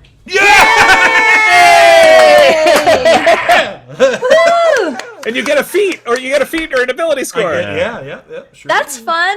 Yeah. You get to play all over again. Jessica, how many hit points did you have? 5. Oh my gosh. I was gonna say, We had Hey, someone in Jessica. death. Hey, Jessica. What? Wizards are not tanks. Yeah. tell her Look, that. has Fahima ever not been a melee wizard? I mean, It's gonna bite her eventually. I'm just saying. You might want to get some spells that help protect you then. That does have was shield. Hey, that Jeff, was a big fun is there a library crazy here? fight. Library. That was a big fun crazy fight, and it had so much to do with the viewers impacting it, all of the advantages and disadvantages, the Force of Evil battle. Thank all of you for participating in our show, for upping the challenge, for helping our heroes when they needed it. All of that is huge, and it is greatly appreciated. The fallout from last week's Team Force of Evil win. Looks like right now, Team Force of Good. Ooh, we just got a golden potato from Adaikai and an evil yam from Adaikai. Oh, So- Wow. A Cool. Daikai! Equal opportunity Adaikai. Love it. And that leaves us at Team Force of Good 54%. Team Yay. Force of Evil at 46%. Thank you. So it looks like a Force of Good will be in effect next week. Can we use Forces of Good while we're in jail? Just making sure. I ain't going to jail. I ain't going to jail. Civ ain't going to jail. You gotta take me alive. We got Can't- Thelma you won't and take me Louise over alive. here. Yeah. All right. So thanks for supporting the show. Thanks for helping our team and making the challenge more intense for our team. I had a great time with that fight. I know it's been a few episodes since we had a fight, but I hope that was worth the wait. And you know, at the end of every episode, because our show is supported on Patreon, made possible on Patreon, that we do something special for our high-level patrons. The Team Force of Good and Team Force of Evil Patreon levels at patreon.com/thedungeonrun mean that we will read out your name at the end of the show, but not just in any fashion. We make a game out of it. And it's a game some call round ball kicky kicky. Indeed. So you, as patrons, are able to suggest methods by which, or themes by which the names are read out. There is a post on the Patreon for patrons for you to make those suggestions. I just put up a new post last week, and boy, the suggestions have been top notch. I find myself so conflicted as to which ones I want to do. I'm so excited for the weeks to come. But this week, my understanding is that Gorbin Plade's birthday was. Okay. So we're doing two suggestions, both Gif of them Wizard. from Gorbin Plade. Yay! Gif Wizard Gorbin Plade. Indeed, indeed. So let's roll to find out who is doing it. That is a 6. That's me. We'll re-roll. 3. Me again. And 2. 3 weeks in a row, Morgan. I haven't gone in a month. It was us two last week too. Swap. Well, we could swap out Ron. Ron, you want to swap do it it Ron. You sure? Swap it I'm Ron. fine. Yeah, absolutely. All right. Go ahead. I tag in Ron. Team Force of Good, Ron. This is, by the way, this is Gorbin Plade making suggestions that were an homage to me moving, which I did just recently. It's very sweet, and so I appreciate it. But this is Team Force of Good is a too friendly neighbor welcoming you to the neighborhood and telling you all about the local attractions. Oh no. Nice. That's perfect. Oh, hey, neighbor. Oh, hi. Welcome Hi. to the neighborhood. Oh, thank you. Oh, look, your family is so cute. I've been watching from the window. Oh, thanks. Yeah, you guys are just adorable. We Look, love the neighborhood. It smells so good know. here. Did you know there's an Armando 89 like right down the street? Oh, I didn't. Yeah, How like, fabulous. It's nestled between the Hadrian X and the Wilbur Jr. But right there, that Armando 89. Perfect for the kids. The best. Oh yes. I didn't even think about that. Yeah, we Perfect got kids. 2 little ones. Look. I am Cow and Fenderil, the Gold family. Oh, all right. The Gold family. I am Rukar and Fenderil. Is that one over there who's watching from the bushes? Is that Fenderil? One of them's the smart one, and the other one's, well, you know. Honey. I'm gonna make this Well, my look, bedroom It's right true. here. This I my mean, new it's bedroom. true. Dibs on top bunk, Fenderil. I call Right. push. Family? Gold family? Sorry, Bob. We're meeting somebody new. Okay. Sorry. You guys seem like you're a wonderful bunch. There's a Just Jewels as well. Like you can go there and get Just Jewels for all of your family needs. Honey, we can't. We just moved. We can't afford that. Honey. We can't afford that. Fine. No. Do they Now have look. anything other than jewels? No, that's why it's called Just Jewels. It's just jewels. It's just a whole store of jewels. Now Just we- That tires. sounds expensive. It sounds Just very tires. expensive. It's very expensive. But the owner of that one just opened up a new place where you can go and just pet a bunch of cats called Kitty Scritches. Oh, we do Ah, want a yeah. fur baby to add to the family. Yeah. And you can, well, if you're looking for a new addition to the family, then I highly recommend the shelter, the Dungeon Run Yay, Okay. because they have so many pets that need adopting. Oh, I've So seen them on Instagram. They have an Yeah. amazing Instagram presence. Their marketing, it's so good. It's I like love they it. talked to their neighbors Braba and Cold Candor and were like, let's get together. We'll do boba, pets, and underwear. And it was just like, it's so strange to put together, but Honey, it just seems those are your to favorite work. things. Yeah, I do like underwear. You got me there. You got me And there. boba. Yeah. Anything Now, you don't can get suck through a confused. big fat straw. Again, that place that just sells jewels is missing out here. Now look, I know you might get it confused, but there's a Bob Harris near the boba place. Now Bob Harris is not a boba place. I've never really been there. We should go sometime. We drove by. It's just a guy sitting on a chair in the middle of a store. I assume his name was Bob Harris. Oh, okay. Might skip that one for a couple weeks. Maybe just stay away from that side. The big sign. It's a bit strange. I did hear sort of a howling last night. Yeah, well, there's a should I be local concerned park. about that? There's a local park. It's full of Mickey wolves. And poo monkeys. So just be very careful. But look, if you go during the day, it's totally safe. You won't regret your past decisions. You just won't. I know the real estate guys didn't tell us about any of this. No. But if you're not careful, because of the poo monkeys and the Mickey wolves, you might be a bit dazed and confused. So you're gonna want to you're gonna want to go to the science store called Beaker Park, and make sure that you get a Dawnbreaker 1990. Okay, honey, are you ready? Wait, how much is that going to cost? How much is that going to cost? cost? You $19.90. I thought that Come on. Mom, we're gonna need 2 of those. I'm gonna need one in the bush. I'm still stuck on the monkeys and wolves in the park. I'm gonna go to the monkey and wolf park. Kids, go back in the house. Go back in the house, kids. Play round ball kicky. Honey, where is your mom and dad? Now, look, There were only 2 kids when you... If you need references, if there's some references that are needed, then just sit the kids down in front of the change box, grab your Dawnbreaker 1990, and just Idakai them all day long. I don't know what that Wow. Oh, it's probably some newfangled terminology. I don't trust it. I don't trust it. Idakai, it's a newfangled system of raising your kids. I knew it. Yes, It's I've seen that on basically TikTok. Yeah. Welcome to the family, Gold family, and I'm so glad you're here. You're very helpful. Very helpful. I'm going to the Bob Harris store, Mom. Bye. You might want to grab him. Honey?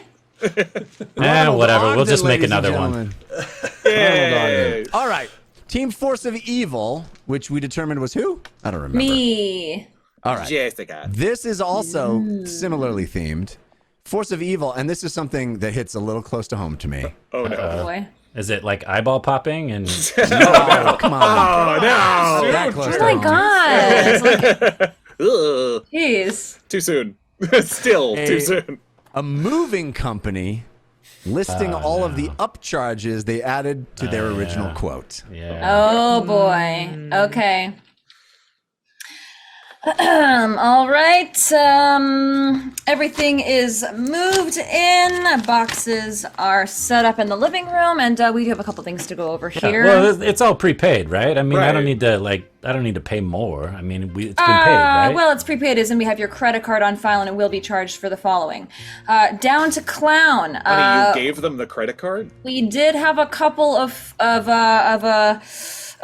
movers run into some dance moves along the way. We had a little bit of a dancing situation happen, and we have to charge you for any damages that have incurred because of that. It was horrible. Wait. J-Rock, we They do charge. ran into dancers? They did the dancing. Also, there were dancers. That's why they started dancing. It was You know, really rough. If you want the details and the terms and conditions, you have to flip to the back of page. I don't want to be here while you relive them. It's not my fault you can't fight the funk. It's too strong. We do have that in our terms and conditions as well. All right. The contract is pages am I on? 57 pages long. Yeah, this is me flipping through it. We did find a J-Rock, a box full of J-Rock, which it will incur extra expenses for. That was extremely heavy.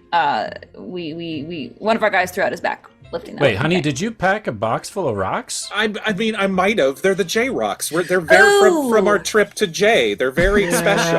Well, I thought we talked about this. Also, there's a box of photos from your trip to J. We did not bring. We brought the rocks, but we did not bring the pictures. Ooh, this one's we found a Gorban blade and your stuff. And normally we don't move that kind of stuff, but You told me you got rid of the Gorbid Blade. we Well, did it's, end up it's moving from it. back when I was a dancer, Yeah. The Carson. I still can I fit will into it. not confirm if that came out during the dance moves. Yeah, the Carson did trip and fall, and that did slice open his arm. I so, thought I had. God. Didn't I have a Forest Elf 86 insurance plan on this? I thought I paid extra for that. You did, yes. That does cover certain damages, but nothing about down to Clown J-Rocks or Gorbin Blades, unfortunately. What about our very almost priceless Fernando the Jackal figurines? Did those Yeah. make it out? Yeah. They Yes, did they make did. it out. There's 27 pieces of them right here. Oh my god. Yeah, so we what we can do is we can perform those repairs and put that as an extra charge here on this list. As No, well. just leave it. Just leave it. I got my glue gun right here. No. We did throw a charge on here for Shiny 8-Bit Boo. That was the extra shiny wrapping bubble paper that we put in there. I didn't ask for that. Did you ask for that? Well, that's just part of my, back when I was a dancer, there's a specific type of wrapping paper you got to wrap it in. You can't Yeah. just wrap it in anything. It's a common gotta be upgrade. protected. All right. Yeah. All right. That I did pay for. That I think I might be going nuts, but I think I did pay for that. I do appreciate you wanting to keep your sparkle for me. I really appreciate it, honey. Anything for you, babe. Oh, here's one. We did put an extra charge on here for this Student of Grim box. There was something Back when I whispered practiced at me. necromancy. quite. This box was very smelly. Yeah. Yeah. The entire Yeah, truck put it down, smelled put it smelled down. for days. Yeah. No, yeah, we need to bless the new house before we bring in the Student of Grim box, actually. Otherwise true. it'll possess the entire structure. That's true. That's why we had to move in the first place. That's true. It opened a hellmouth in the basement. We do have another charge here for Ein Uden. This one is a charge that I hardly ever see. This one is for specialty care for fantasy maps. So we did have to keep everything perfectly flat for this one, and There that are did, a lot of fantasy maps. We do. Yeah. It's kind of a thing of ours. Yeah. Yeah. Okay. That's We fair. like to- Now I know how to get to Narnia. We tried to go. You brought the That's why we Narnia were late. wardrobe, right? It's You why brought we the were wardrobe. late. That's why we I were can't late. find Mount Doom anywhere on a real map. I don't understand. And lastly, we did have an expendable crewman that we hired on. He is no longer with us. The Right. details He's expendable. they can Yeah. be found in the shouldn't cost fine extra. print on page 78. Wait, so what's the total damage? What are we talking about here? Total damage is $2,895 and Wow. 86 Wow. cents. Good deal. Jessica, that is very low. You can tell Jessica typically moves her own things. I'm still stuck on the expendable crewman. Damages? This is for damages. Oh, this is okay. extra. Yeah, this is extra. We had to pay you for a guy that you then just killed? Is that what it is? It's a very difficult role to fill. We don't use the word killed around here. Oh, I'm sorry. Imagine trying to Expendable. write up the monster.com listing for that one. He's actually a crewman that is from the cast of the movie The Expendables. Sylvester Very Stallone. expensive. They're harder and harder to find. Well, Oh my God. Yay! Yay! The show, ladies and gentlemen. Was that similar to your experience? Almost exact, except the 2000 part. Add another digit, Jessica. Yeah. I do move my own things. It was not pretty. It was not pretty moving across the country. Anyway, thank you, patrons, amazing Team Force of Good, Team Force of Evil, and Chrono Dragon patrons. For Change supporting box the references show. needed. We love you. Unbelievable, unbelievable the level of support that we get on this here show, and we are so grateful for it. Thanks to everybody that supported us on our live stream this week as well. I'm so excited to see what happens next. Woo. Until next time, humankind. Evolve. Oh, Doing great, Girk. Mwah. you're doing great, Kirk. We miss you already.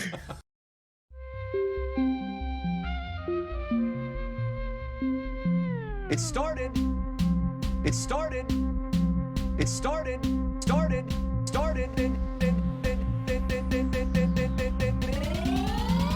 As a simple dungeon run.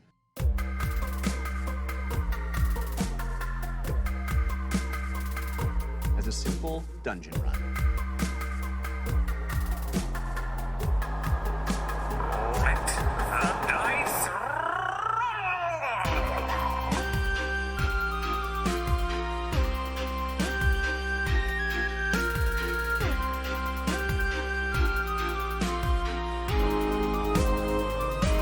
roll!